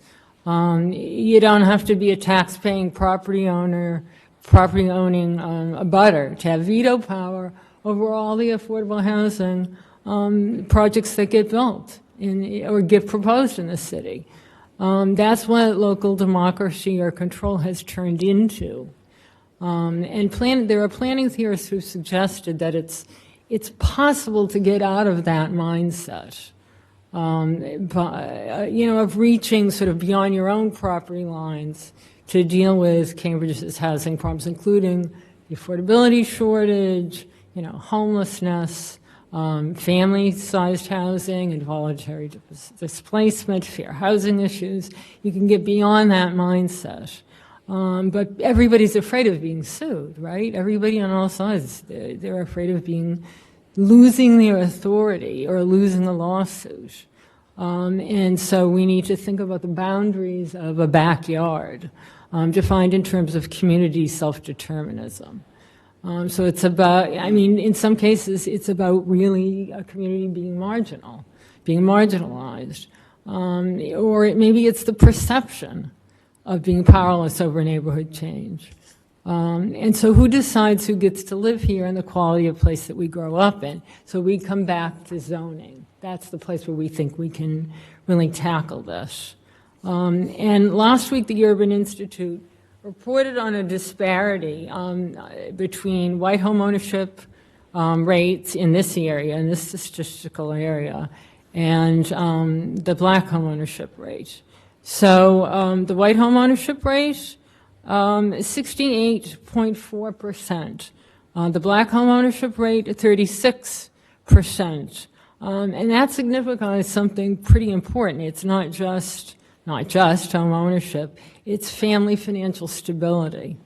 And I'll put this in bigger context, that there's no city or county in the United States that's closed this gap, this home ownership gap or the wealth gap. And I don't see how you take that out of this discussion. Zoning is a place to have this discussion.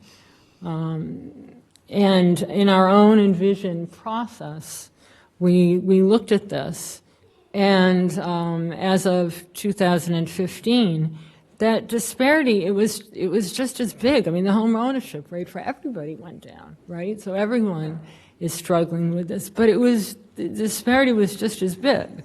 So I have to ask, does it matter? Like, it doesn't matter if it's 80, 60, 20, 40. And I mean, everybody in this room knows that Minneapolis has done the most radical policy action as to producing permanent affordable housing. They've eliminated single-family housing. And as Councilor Toomey mentioned, we're talking about the possibility of creating new affordable housing in every neighborhood of the city. That calls my interest to this. And it's interesting that for Black residents, whether they're in Minneapolis or here, they are supporters of affordable housing. It doesn't matter. Ownership doesn't matter whether you're this party or that party. It doesn't matter. They're much greater supporters of affordable housing. And of course there are other factors that are involved in this. And this is an interesting idea, that people are increasingly living in urban centers that are really close to each other. And it starts to be the case that so much of the value of your property is bound up in things that are happening outside of your parcel.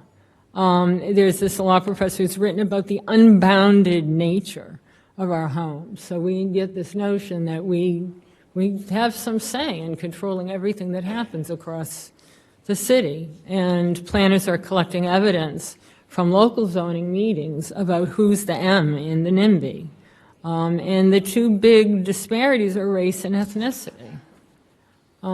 So, I mean, does it matter that the expected users of these new resources show up to the hearing to demonstrate their support? And I have a quote from a recent Chapa forum. At some point you have to say, well, now we've talked about justice and equity. Action, the right course of action, justifies means and ends because of necessity. What is it to not do something? So in this example, how can you not do it? And we have this wonderful young person of color, a city planner, Wendell Joseph, in our own CDD department, and he was at this Chapa forum, and he said that participation is a function of privilege, right? That it's something particularly people of color have very little time for. You have to understand what it means for someone with privileged time, resources, relationships, is an expert about something, is educated, has power, to be motivated and show up and get booze and be treated poorly, right? That's one experience. And he rightly says, power is on the other side of no. So I would like to insert that into the discussion. I shared a lot of materials that I think are really interesting and shocking. And somehow we are all very smart in this town, we should be able to figure out a way to address racial inequity. Thank you for your testimony. Mr. Daly. I will be brief and reserve substantive comments for the next meetings, but just really happy that we're at this point. We've been waiting a while. I think everyone now in the city agrees that we need more affordable housing. I don't hear everybody saying that we don't need it, because everyone has been touched by someone, a friend, a neighbor, a relative, a teacher who has been forced to leave the city. So I think we're all on the same page that we have to do something. And quite frankly, right now, the zoning system is rigged. 40B has helped us a lot, but as we have seen, they can be appealed, and appealed means drives up the cost, drives up the time, causes the loss of other subsidies. So doing it as of right is the solution. And I think when people ask me what we need, it's sites and money. And I think we're talking about both of those as part of this process. So I will be doing a lot of listening over the next few weeks, and I'm confident that we can all work together and come up with a plan that will shape the future of Cambridge. Thank you.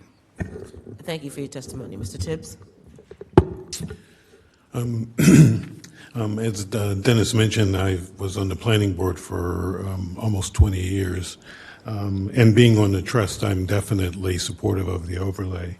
I'm very interested in the details that have to come out of the zoning process, and very interested in details that allow for increased density, but also maintains character in the neighborhoods. So I just wanted to say that that's kind of where I sit on this.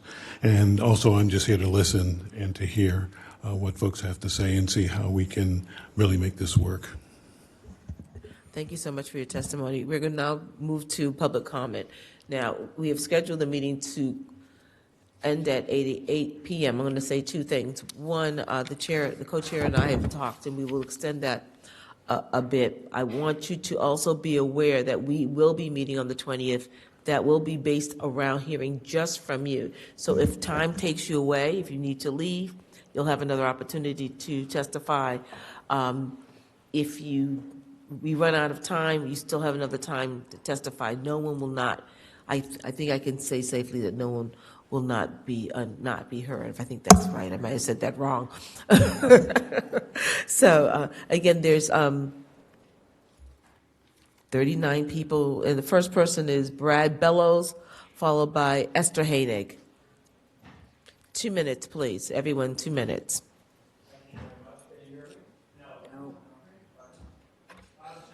Bottom center. Okay, how's that? Better? Much Okay. better, thank you. Great. Thank you so much. My name is Brad Bellows. I'm an architect. I live in the Riverside neighborhood of Cambridge, have for the past 35 years. It's one of the most diverse neighborhoods in the city. We raised our 3 kids there, and it was wonderful. We've come to understand how vital the diversity of the city has always been in its identity and its quality of life, and it's slipping away, and obviously desperate times call for desperate measures. And we need to solve the affordability crisis, and I really want to commend you for taking a hard look at how to do that. Having said that, I recognize as an architect that what a powerful tool zoning is, both in making things hard to do, but also in protecting the valuable urban fabric of the city that makes it a good place to live for everyone.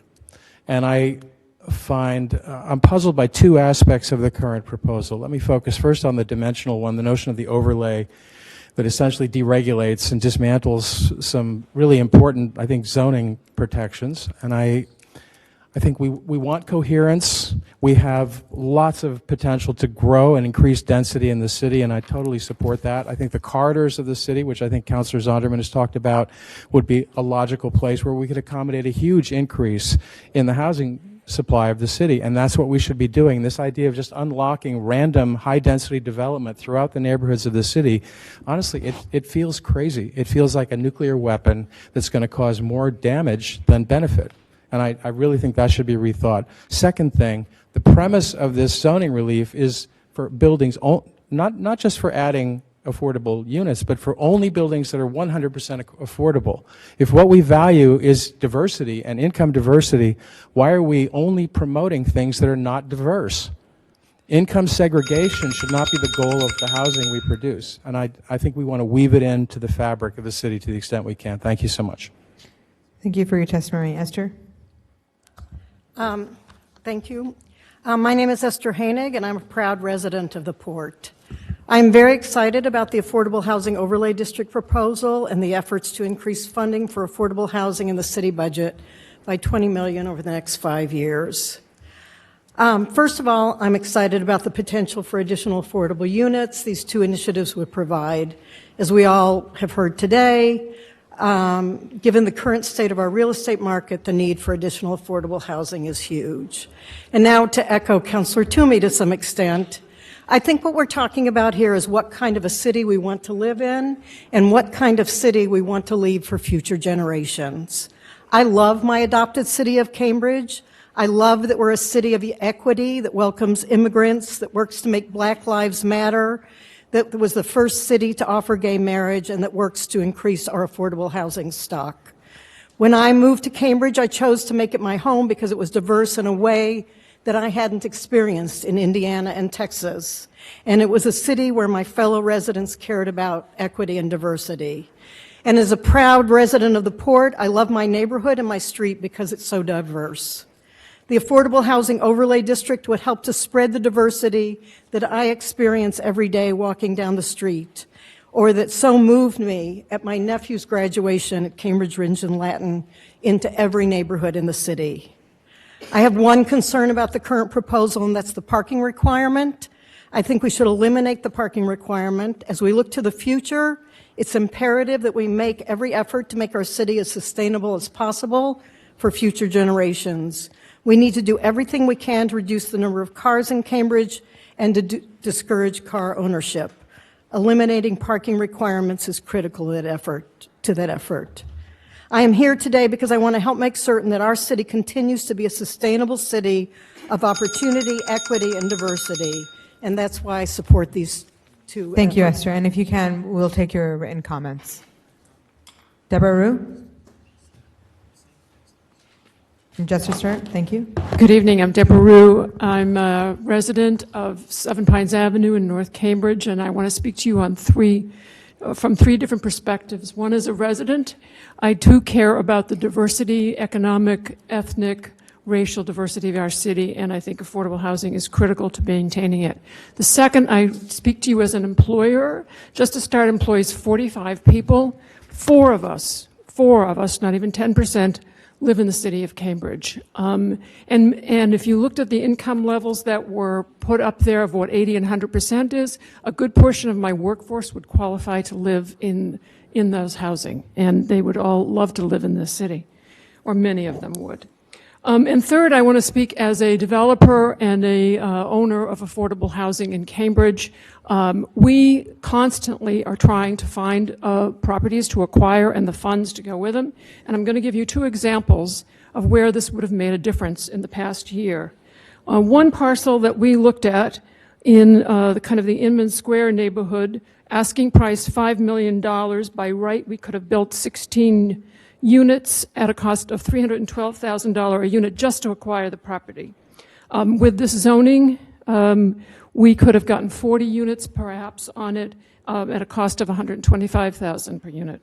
The second property, which is one I think Councilor Carlone might have been referring to, we did look at, and it was a sales price of $7.1 million, and by right, we could have built 27 units with overlay zoning, and this is a Mass Ave property, so on a corridor, we could have gotten 55 units at a cost of $129,000 a unit. So it makes a significant difference in the feasibility of properties that we can look at and build upon. And so I encourage you to think seriously about this and move forward. Thank you. Great, and if you could email your comments, that'd be great. We'll hear from Adrian Musgrave, and then East, I think it's Elizabeth Huntonway from 132 Rattle, if you're still here. And if not, after that is Julia Holderness. Thank you. Hi, my name is Adrienne Musgrave, and I'm a candidate for City Council, and I'm also a resident of North Cambridge. And before, a couple summers ago, I lived in Porter Square, and I think that when we are considering something like the overlay, it's very amorphous. But just recently, there was a project that was next door to where we used to live, less than 5 minutes from Mass Ave, with many family units that, quite frankly, the market is just not developing. So for many reasons, the diversity of our city, economically and racially, I'm really excited for this overlay. But in particular, we're not getting the family units that we really want and need.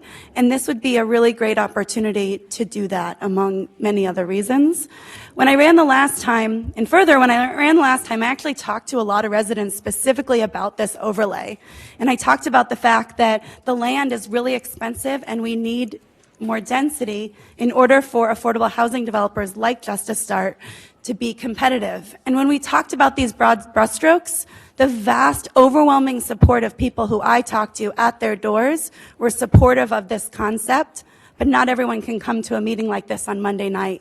And so I feel like overall, the many people who are in our city and who are voting really care about this concept, and I hope that we can come together to make it happen. Thanks.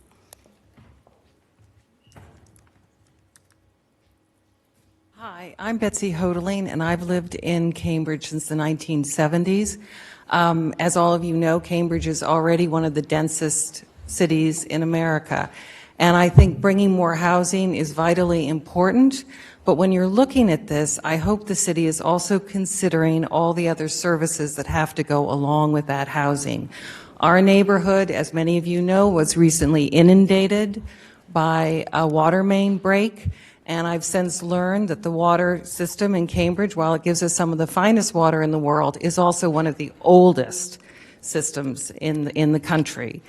And I'm concerned, whether it's luxury housing or affordable housing, which I would prefer, that things like the schools and the infrastructure and traffic are taken into account as we look to grow the city in a sensible way.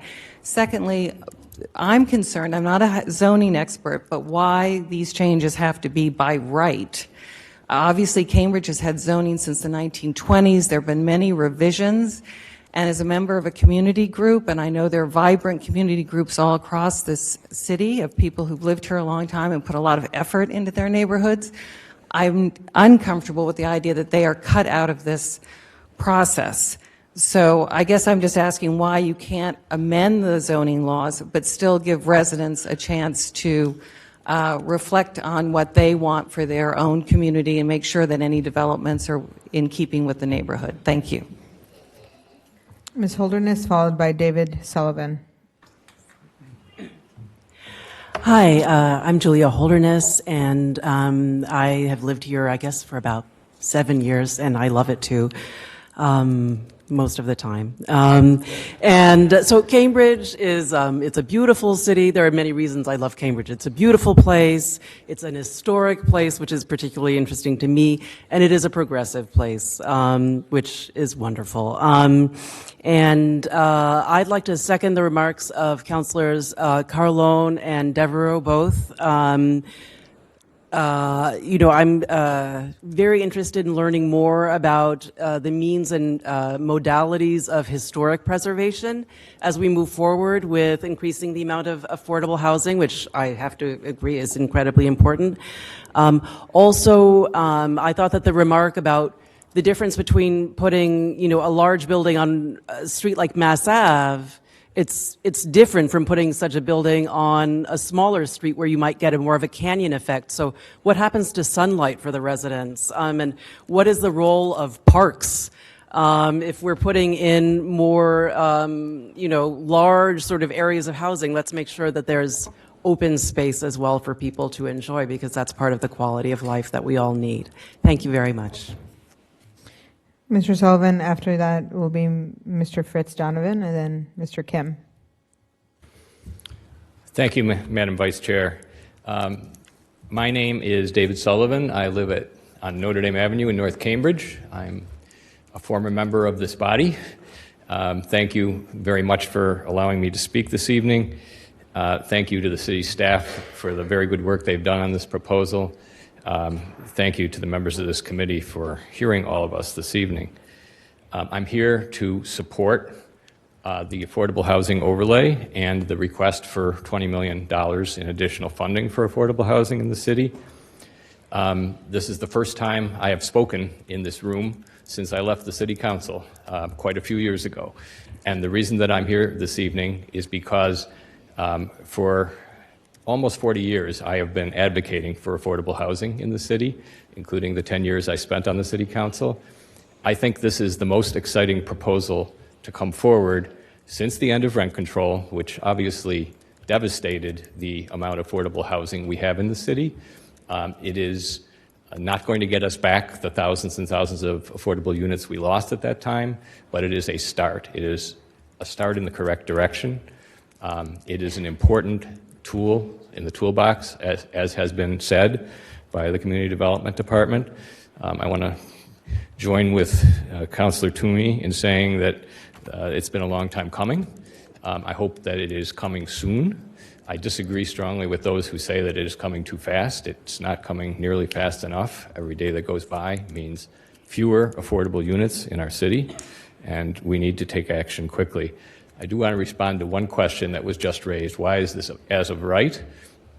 The reason is that it is not as of right, then it is appealable.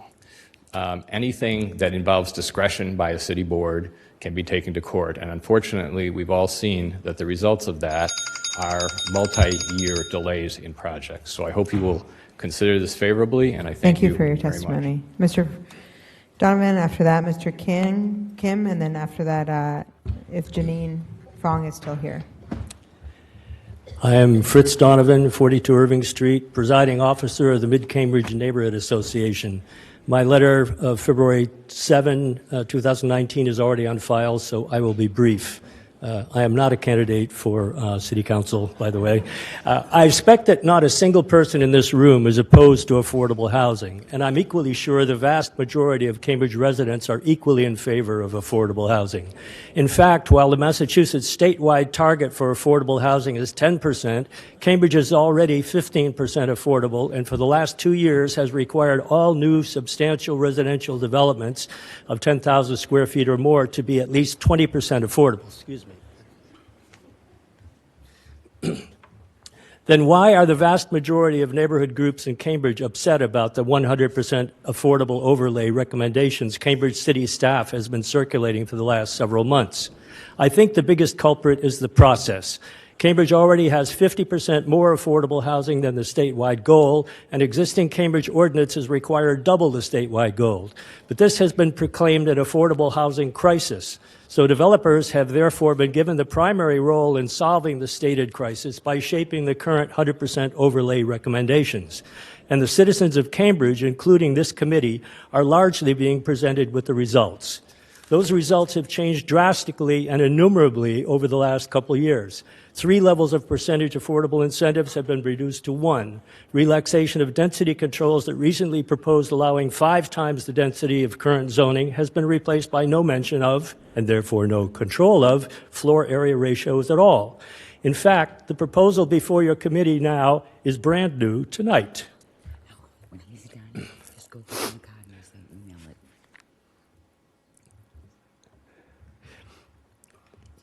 So your stated goal of coming up with a firm proposal for the ordinance committee as a result of these meetings leaves us with the prospect. You can email your comments. We'll provide a card.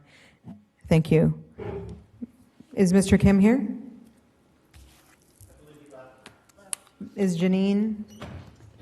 After Janine, we'll hear from Mr. Bluestone. After that, Suzanne Briere. Thank you.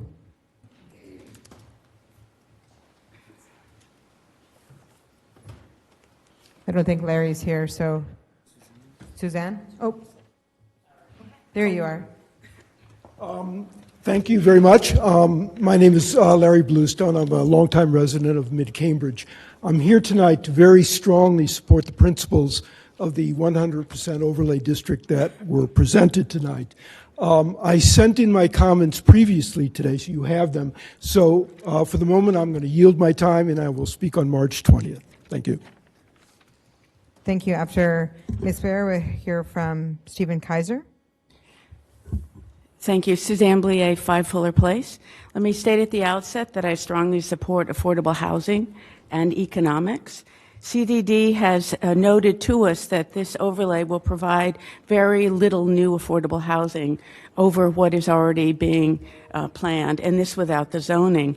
Certainly this housing will not have very much impact on West Cambridge. The economics basically foreclose that. What will happen is we'll get even more developments in North Cambridge, East Cambridge, Inman Square, Riverside, the Port, Cambridgeport, and elsewhere. If we want to do something about affordable housing, what we need to do is to end the single-family zoning, and that's been proposed, and that was what Minneapolis did, and it would be an incredible thing, and I strongly support it. I think moving from FAR to height and property line is a huge problem.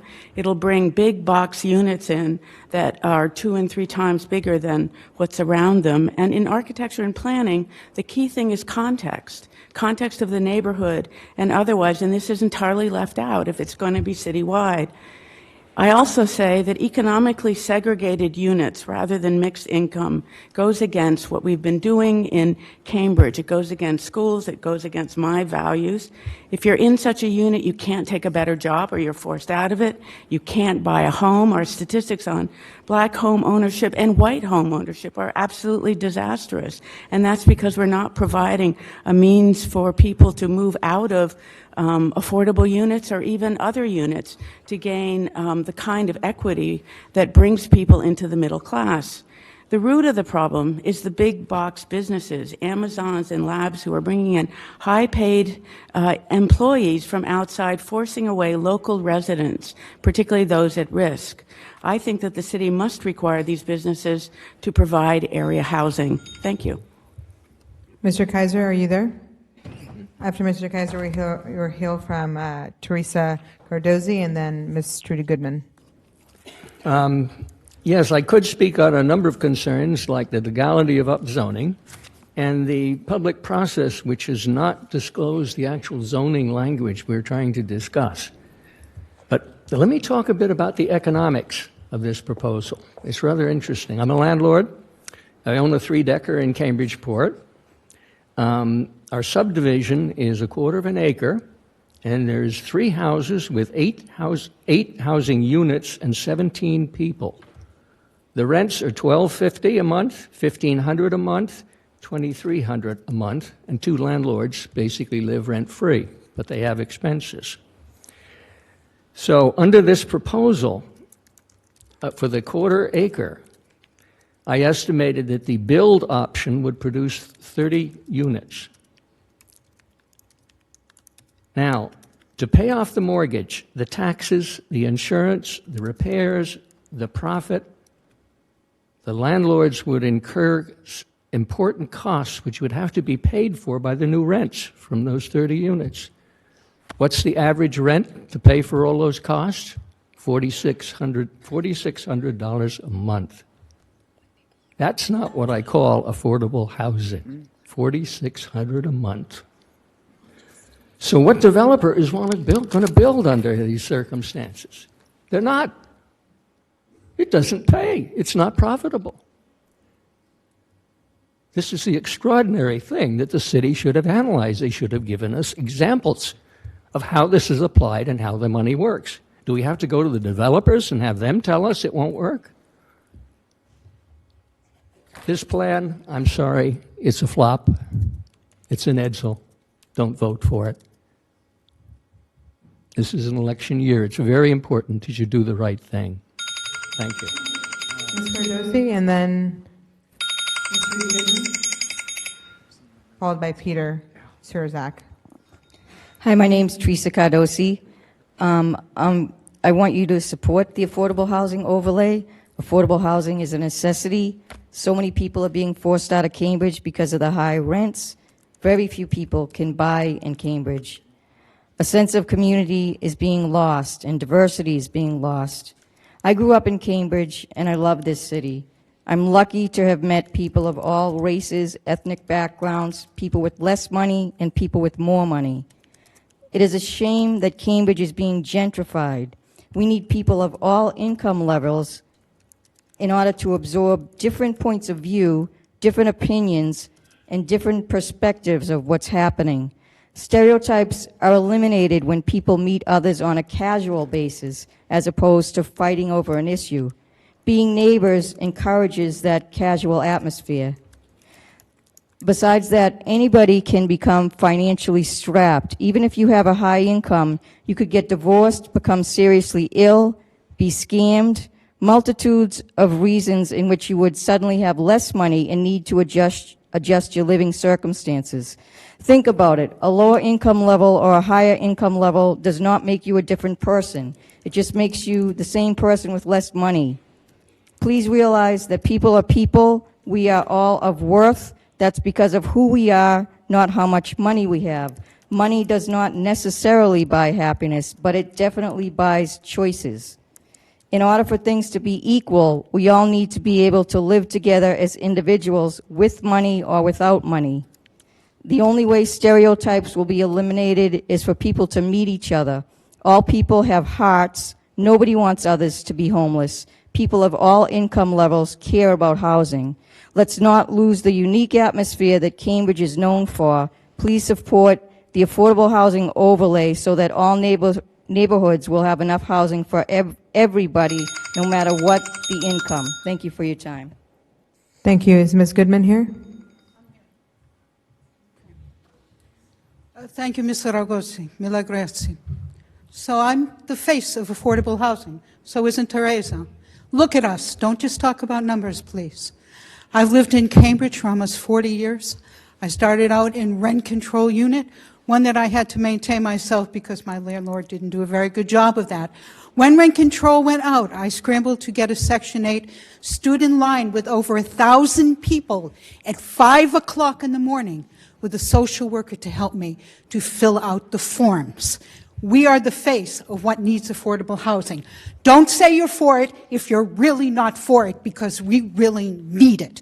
Absolutely. I work. I hold union cards. I am a professional actor. Typically, actors make between $12,000 and $16,000 a year. That's real. I pay rent. I pay taxes. I pay for everything I possibly can. I am a responsible citizen here. I've lived here 40 years. My family had a hardware store here in Fresh Pond for decades. I want to see real diversity here, not people talking about it. Now, here's the other thing I want to say. Yes, zoning needs to be changed. It needs to be changed in a humane way for all neighborhoods, and all the neighborhoods in this city need to take responsibility for it, not just neighborhoods like where I live in Inman Square or down in East Cambridge where I started out, or Cambridgeport or Riverside. All of it, including up on Huron Avenue, up in West Cambridge, up on Avon Hill. All of it. We either live in this city together or we, honest to God, don't. I have a right to be here. My neighbors have a right to be here. Most of them were tenants in the city of Cambridge, and when rent control got out, they were screwed. Many of them were landlords who could not hold on to property. We have been here all along. The new people who come here have a right to be here as well. Is Peter here? And please, no applause. We have to get through a lot. Please don't. No applause. Thank you. Is Peter here? And then after Peter, we're going to hear from Yanisa, followed by Rebecca Schofield. Hello. Thank you for having me.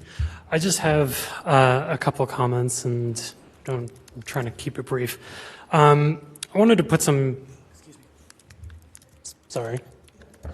I wanted to put some numbers actually down. It's one of my big fascinations. And in Cambridge, just in the last 10 years, we've actually lost 28% of our households making under $50,000. We've lost 17% of households making $50,000 to $100,000. But perhaps unsurprisingly, we've gained only 16% of households making between $100,000 and $200,000, and we've gained 70% increase in households making over $200,000. I'm here because the affordable housing overlay is one really good way of actually maintaining the diversity of incomes, the diversity of people within the city of Cambridge. And if we do not do nothing, and if we do continue to hope for big moonshots or any kind of half or big buying of properties and trying to make everything happen at once, we're not going to get anywhere. So that's why I'm here speaking on behalf of the affordable housing overlay, and that's what I got to say. Thank you. Is Yanisa here? And for all speakers coming up, while we have your addresses, I'd like you to say your full name and your address. So followed by Yanisa, we'll hear from Becca. After that, Tina Liu. Excuse me, please. Hi, I'm Yanisa Deshagamtan, and I live at 216 Norfolk Street near Inman Square. Sorry. So I just wanted to say, I'm a transportation planner and a recent graduate of MIT in the urban planning department. I wanted to say I support these affordable housing measures since Cambridge is in need of greater supply of housing in general, especially affordable housing. And putting in place this overlay will allow for the chance of increasing the total number of housing units, and combined with the increase in the Affordable Housing Fund, this measure will help the nonprofit developers who really do want to build housing in our city to do so. Additionally, as an environmentalist and a transportation professional, I believe in the power of density near public transit. We're lucky here in Cambridge to be close to the Red Line, as well as many bus lines, and increasing the number of people who live near that can help make transportation both less costly and less carbon emitting. I especially want to voice my support for a reduction of parking requirements. I also want to support form-based codes as a way to both preserve neighborhood character and allow for the opportunity for a controlled way to increase density. Lastly, Cambridge is an incredibly diverse place in many regards, and bringing these measures into reality will allow for both families, students, and many others to live and stay in this great little city, and these measures present a gradual but impactful way to increase affordable housing. Thank you. And we'll take your written comments. We'll get you a card that you can send them over. Becca? And then Tina, and then we'll hear from Patrick Braga. Hi, everybody. I'm Rebecca Schofield. I don't live in Cambridge anymore. I'm from here. Can you please still say the address? Thank you. Yeah, I grew up at 35 Norris Street in North Cambridge. Well, your current address, just for the record. 77 Harriet Street in Brighton. Great, thanks. I wrote my comments earlier today, but I'll read them here. So I wrote in strong support of the 100% affordable housing overlay and the $20 million a year over 5 years for the city's affordable housing trust. Again, I'm from Cambridge and I have a deep connection to the city, but I've been disappointed by the lack of action that the city has taken to protect and grow our affordable housing stock. There is an urgent need to build more affordable housing and provide an opportunity for lower, moderate, and middle-income people to live in Cambridge. Many who grew up here have been unable to stay, myself included. I work at a local affordable housing nonprofit, but had to move to Boston. And I love being from here and feel grateful for the inclusive community that raised me, but that is not how I experience Cambridge now. So I fully support the proposed height increases and other zoning updates described earlier, although I would go further and eliminate all the parking requirements for buildings developed under these guidelines. The overlay will not drastically change the architectural concepts and development patterns in the city. I think that's been made clear tonight. In fact, it would not be possible to build the majority of housing in Cambridge under the current restrictive zoning. The small multifamilies, historic mid-rise buildings, and affordable and mixed-income developments that blend seamlessly into their neighborhoods are essential to a livable, inclusive urban environment. And I also want to make the point that affordable housing developers need a streamlined zoning process and access to funding in order to compete in our highly competitive real estate market. Without the overlay, and nonprofits and others working to provide this housing are losing out to speculative developers who bid higher. They underwrite luxury market units or condo sale prices instead of the affordable rental and ownership options. So without the so an overlay supported by the funding that we're requesting too will make the development of these new affordable units in Cambridge more feasible. Rebecca? Yeah. Sorry, time is up. It wasn't working, but thank you for your testimony. Yeah, appreciate it. Thanks, We're everybody. here from Ms. Tina, and then after that, Patrick Braga. After that, Toby Hyde.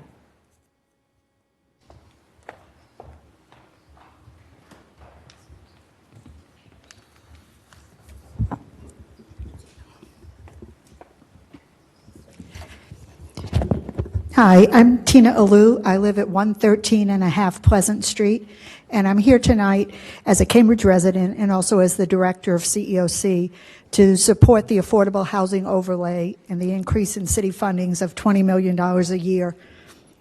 There are many reasons for the council to support both the overlay and the increased funding, but tonight I want to speak to how both will increase equity in the city.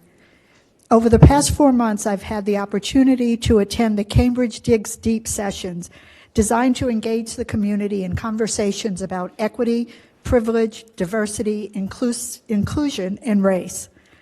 These sessions have been very enlightening, forcing me to look at my own biases as an individual and also to challenge CEOC to continuously explore its policies and practices when it comes to race and class.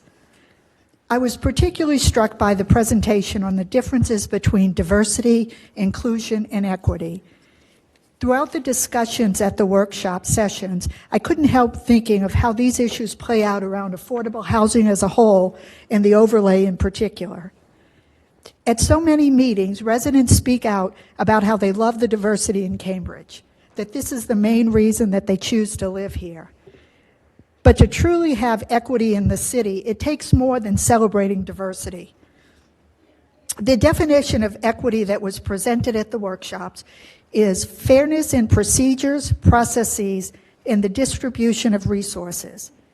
Equity exists when disparities in the outcomes experienced by historically underrepresented populations have been eliminated. Equity requires changing structures of power and privilege. Current zoning laws make housing more segregated and less affordable. Although prohibiting multifamily and townhouse developments in certain areas of the city, as well as inflexible. If you have comments, please email them in. Patrick, and then Toby Hyde, and then Mr.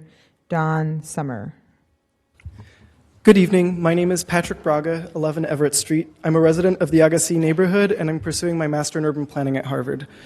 I strongly support the affordable housing overlay, and I'd support allowing all affordable projects by right not to have to provide parking. For instance, a 10-unit project would have to provide 4 parking spaces, which is roughly the area of 2 studio apartments. I'd rather provide the housing. In addition, I'm a strong believer in evidence-based, form-based coding, and the 4- and 7-story provisions are also great. Please don't succumb to pressures to lower these proposed heights. These are precisely the beautiful low and mid-rise densities that proliferate around Cambridge. 4- and 7-story buildings are not scary, and there are some lovely examples around Harvard Square of 7-story buildings, and I can point to places as far west as Fresh Pond where 2-, 3-, and 4-story buildings intermingle peacefully. In addition, in terms of fear of bulkiness of buildings, there are some beautiful examples between Harvard Square and City Hall of apartment buildings that extend into the backyard, and it's frankly totally fine. Finally, please remember that lots of buildings in Cambridge are nonconforming as is. And make no mistake, nonconformity is the norm in our city, not the exception. For front setbacks, the 10 feet proposed is actually fairly deep. That's about the width of a driving lane in the street, and many buildings in Cambridge are located far closer to the property line. So I would suggest allowing the front setback maybe to be the average of adjacent buildings, which makes buildings be more contextually sensitive. In short, the overlay would be a very welcome addition to our city's laws, and I'm happy that it would help us bring more neighbors into Cambridge. Thank you. Thank you. We'll take your comments. Toby Hyde, and then after that, John Summer, followed by Betsy Harper, and then Stuart Lesser. Toby Hyde, 11 Wendell Street in Cambridge, I think about 2 blocks away from the previous speaker. I strongly support the affordable housing overlay, and I want to thank Council and CDD staff for a very thoughtful presentation. I thought the treatment of existing buildings was particularly elegant, as with the setbacks conforming to adjacent buildings. Like a couple speakers, I do want to emphasize that I think this can be approved by eliminating parking requirements, and that the study of existing buildings, affordable rate buildings, that found rough utilization of 4/10 of a spot per unit, I think is a little flawed place to start, because those buildings were built under existing conditions with higher parking minimums. Other research has shown that when residents have access to parking, they're more likely to purchase or procure cars. So I think if we start from that place, it ends up in a weird, skewed perspective. So the other point, too, is any time you're adding parking and you had to do curb cuts, it comes back before City Council, and it gives City Council veto power over buildings. I don't think that's how y'all want to spend your time at every meeting. Maybe, I don't want to speak for you, but I do question whether that sort of meets the purpose here of by right zoning as and moving these moving desperately needed affordable housing projects forward. So I think that was the main point. I did have a question about the treatment of open space, where the setbacks are moved to conform with surrounding buildings. I didn't hear the same provision for open space. Maybe it was just something that CDD didn't address in the presentation, and in areas where the open space might hypothetically be less than 15%, whether that would be adjusted to surrounding conditions. So that's really a question for future iterations, but thank you for your time. Thank you. We'll take any written testimony. Mr. John Summerfield, followed by Betsy Harper, followed by Stuart Lesser. Hello, my name is Don Summerfield. If you can please speak into the mic. I live Thank at you. 237 Frank Street, Cambridge. I've been a proud resident of Cambridge since 2002. I've been living in public housing since 2004. The following I wrote is an op-ed that was published in the Cambridge Chronicle. It's appropriate here.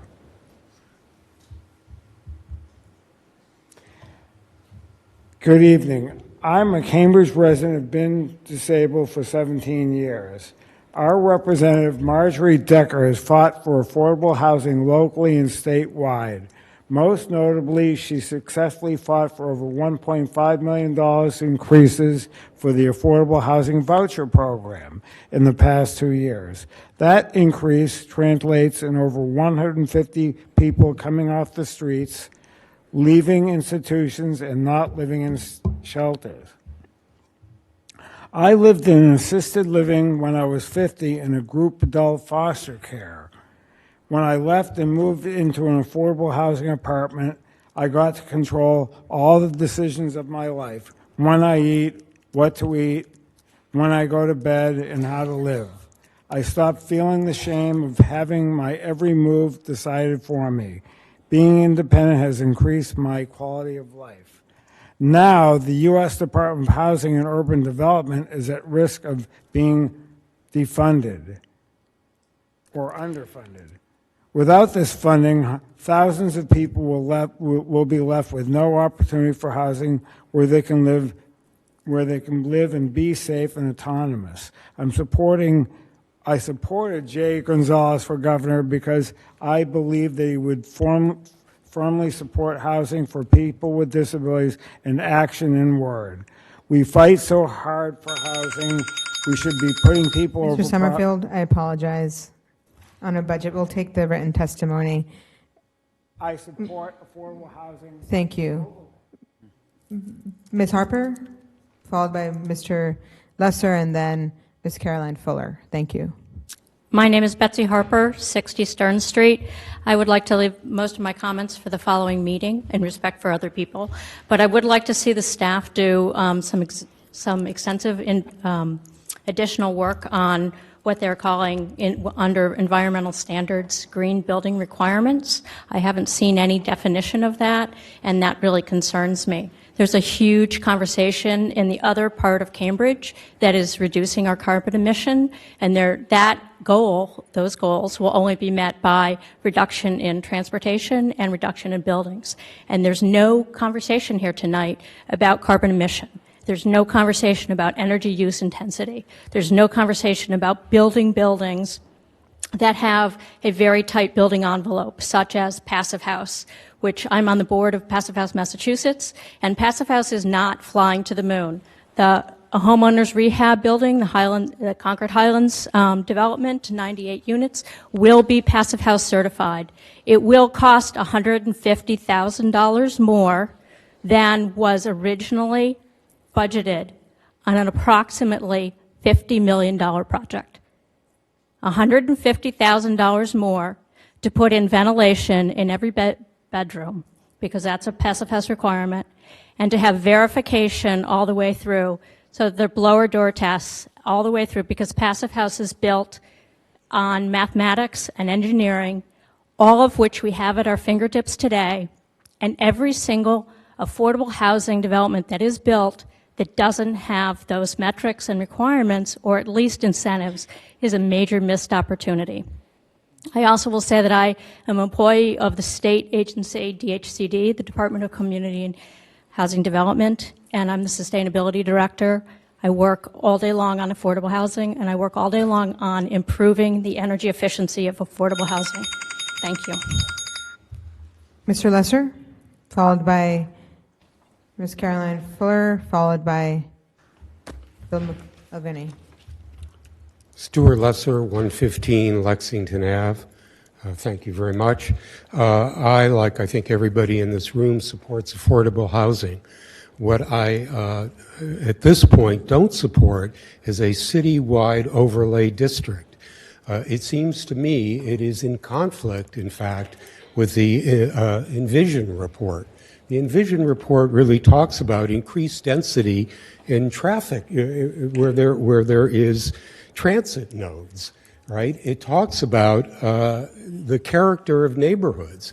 It seems to me that we need to look at the city, not just blanket with a proposal for an overlay district for the entire city, but to look at neighborhood by neighborhood.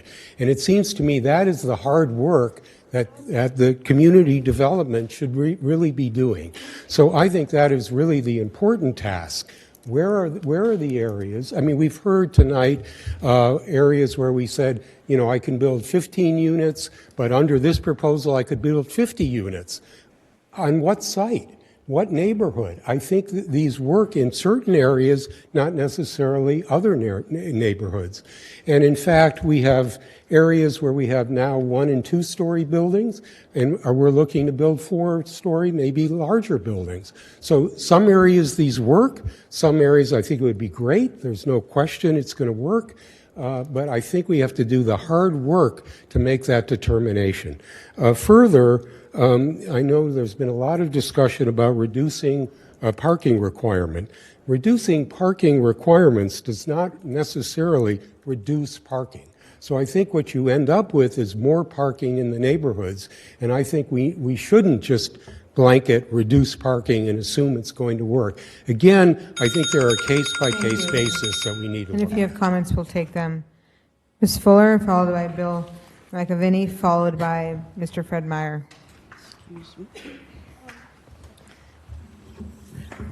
Carolyn Fuller, 12 Douglas Street, a proud 40-year resident of the Port, where our son was born and raised and now lives a whopping 2 blocks away. It is the rich diversity of the Port that nourished our son throughout his growing years and continues to make the Port his chosen neighborhood. But it is well past time that all of Cambridge welcomes the diversity of population that they claim they celebrate into their neighborhoods. I strongly support the affordable housing overlay, with the exception that there should be a parking minimum, not parking maximum, not minimum. Thank you. Bill?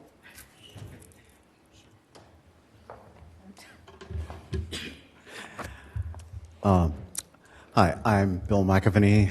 Thank you, councilors. I live at 12 Douglas Street. I'm a homeowner there. What I wanted to talk about is 2 things, one of which is differentials of power.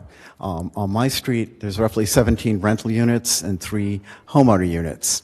16 out of the 17 people in the rental units have been forced out by rising rents. What kind of society do we live in when, if I have something that I don't like about a new project and I'm a homeowner and it's near me, I can sue, but the people who are losing their homes do not have that right to sue. That's not something that you can affect directly, but you can make a small step by supporting the affordable housing overlay and adding $20 million to the affordable housing fund. The other thing I wanted to talk about is, what does this proposal really do? It mostly just, so if I'm an affordable housing developer, I have a lot of obstacles in my path that market rate developers do not have. It's like coming with one hand and possibly 2 hands tied behind my back. What this proposal will do is come closer to leveling the playing field between market rate developers and affordable housing developers. Affordable housing developers have a goal of creating housing for people. Market rate developers have a goal of making money. So, and finally, the one last thing I have to talk about is density. Fear of density seems strange to me, particularly for such a small increase. We still have not reached the density that we had in 1950. So that's it. Thank you. Mr. Fred Myers, and then Justin Holmes, followed by Mr. Sergey Petrov. Fred Meyer, 83 Hammond Street. The previous speaker spoke about something I'm very concerned about, which is people who can't afford the ever-rising rents in Cambridge. And what concerns me about this zoning proposal is it really doesn't address that issue, because zoning has no control over who lives there. It only controls things you've been hearing about, setback and so forth. I would like to see some statistics of the privately done affordable housing developments that reveal affordable housing for whom? How many of those units actually went to people like what the previous speaker described who are obviously deserving, and how many of them went to the millions of people from all over the world who'd like to live in Cambridge? Now, what I would like to see, I live in a Victorian house, lived there almost 45 years now. There's an even grander, much larger than mine, Victorian house right across the street. And that is a halfway house, and I encourage that to come. And I formed a cooperative in 1963, which is the first co-housing unit in Massachusetts, which is home for 12 low-income people in a 3-family. That didn't involve any zoning, but what you could do is change zoning to allow what I did on 6466 Wendell Street in 1963 is now outlawed by zoning because you can't convert a 3-family into what seems like a rooming house. These are people who share meals. That's what you should concentrate Next on. speaker is Justin Holmes, followed by Sergei Petrov, followed by Sharon Small. Justin, you're not here. Is Sergey here? Thank you. Sergei Petrov, since 2001, live in 10 Dana Street. I don't need to repeat that affordable housing is needed and would like to raise 3 issues and make one short remark. The project based on 2 ideas. Increase housing supply, control housing prices. Question: did you consult any qualified economists to be sure it won't work the opposite way? In economics, there are plenty of examples when price control and increased supply led to skyrocketing prices. In our case, prices of the rest of real estate can change unpredictably. The project has, number 2, the project has no section dedicated to its consequences. What about schools, other children facilities, parking, traffic, shopping places, etc.? Who, when, and where is going to address and research these issues before the project starts? Number 3, what do you know about share of the people living in Cambridge who support the idea? How did you identify it or can identify the number? This is the 3rd time I participate in a discussion of a city government project. First one was kind of a zigzag street traffic to break the speed. Died unimplemented. Second, cyclist traffic organization. Result of the pilot, forever stuck Cambridge Street. Each time I see promotion of a certain agenda without thorough research of the agenda support level and project consequences. I believe this is wrong. When you think about the city government, you envision a team of qualified managers trying to use wisely money belonging to people to the benefit of these people. Instead, I see an attempt to claim some kind of community leadership and entitlement to implement various political agenda. Thank you. We'll take your comments. As the people excuse. Sergey, I'm sorry. We have Thank to you. move on to the next person. We'll get your comments. Is Sharon Small here? After Sharon, we'll hear from Noam. After that, we'll hear from Jessica Sheehan. Good evening. My name is Sharon Small. I live at 77 Hancock Street. I strongly support the affordable housing overlay and the request for an additional $20 million for affordable housing. The lack of affordable housing in the metro Boston area has reached a crisis, and the city needs to do everything it can to promote the creation of new affordable units. Thank you. Is Noam Tanner here? Hi. My name is Noam Tanner, and the initial motivation behind the affordable housing overlay may be a little niche, but I think the analogy is more general. So I'm on the board of a religious prayer group, and due to Sabbath restrictions, the entire community essentially has to live within walking distance of the synagogue. Thus, if housing prices continue to rise, it will be very difficult for us to maintain our group. And of course, all this group, it brings a lot of people together. It provides a lot of social connections, and it's obviously very important for our community. In general, also, I think for many people living in Cambridge, they have all of their their friends, their social groups, all their different opportunities. And if more and more people feel the higher cost of rent and have to leave, it'll lead to the dissolution of all these different connections. So that's why I'm very supportive of the affordable housing overlay. Thank you. Jessica, are you here? And Jessica, please say your address for the record, followed by Michael Pruzak, followed by Michael Thistle. Hi, thank you. I'm Jessica Sheehan. I live at 99 Norfolk Street here in the Port. I will keep this brief. I strongly support both the overlay and additional funding in the city budget for affordable housing. The overlay is the result of a thoughtful planning process by dedicated professionals, and it's in keeping with Cambridge's values of diversity, equity, and sustainability. The changes proposed by the overlay are modest. They're not scary. I don't know about anyone else, but I have never woken up in the middle of the night in a cold sweat after a nightmare about a 4-story building where previously only 3 stories were allowed. But I have woken up stressed about losing my housing. Please put people first and support the overlay. Thank you. Michael Pruzak, followed by Michael Thistle. Please no clapping. And then followed by Nicola Williams. Okay, if none of those people are here. Oh, Nicola, you're here? Okay. Good evening. Nicola Williams, 8 Brewer Street.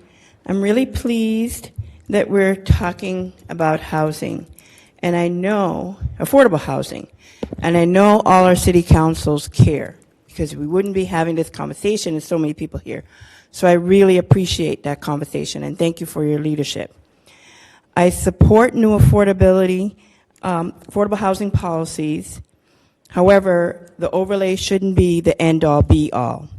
I also support the city providing more resources for housing, and 20 million is not nearly enough. We need 100 million plus.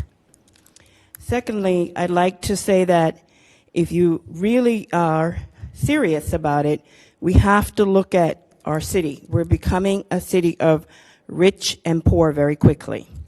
The $15 livable wage is not nearly enough to pay for housing. So that's why we need more money. Now, if you're a single person making less than $56,800, I repeat, if you're a single person making less than $56,800, this overlay policy will not help you. This is the paper that we have, so please read it. So I really want you to look at other policies as well. We talk about equity, and I'm so glad so many people are talking about equity. True equity is about wealth creation. Wealth creation is about home ownership. We need to see more policies about home ownership so people don't have to stress if their income increases that they have to move out. And where are they going to move to? Where are they going to move to? So we need housing stability. So if you're really talking about equity, please don't talk about equity without talking about home ownership. Thank you. Thank you. Lee Ferris?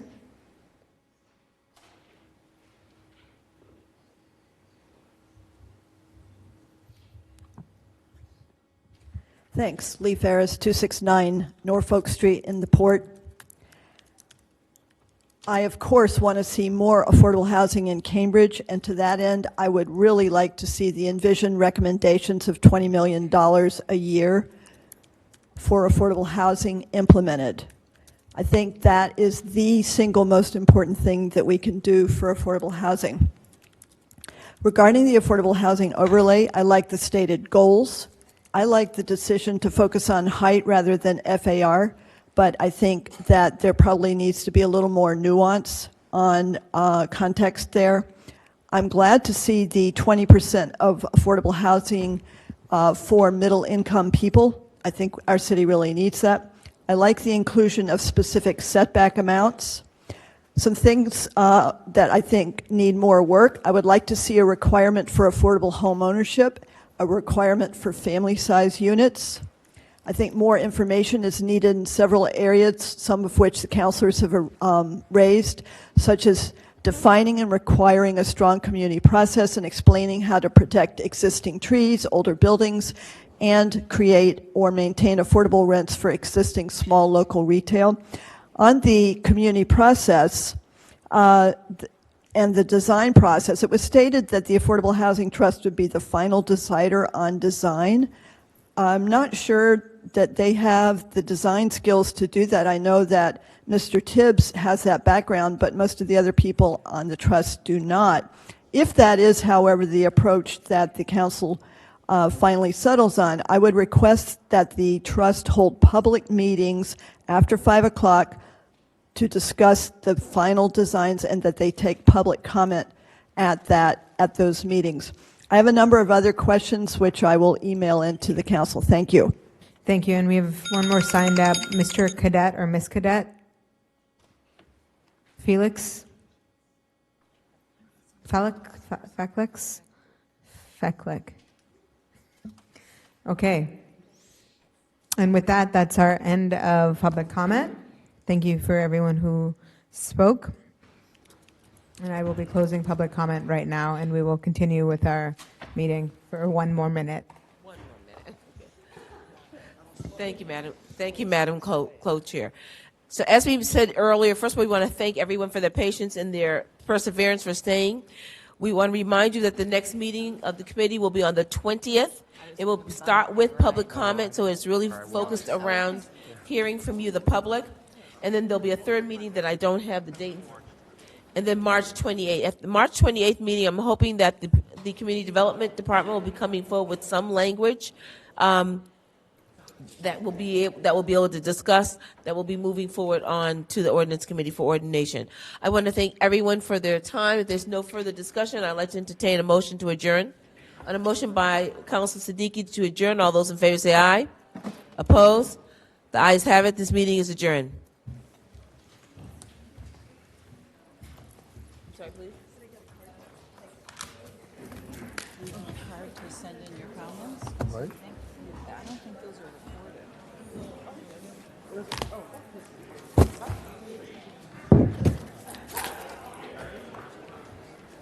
Sample, do you have the sign-in sheet? Oh, you just gave it to me. Just gave it to me.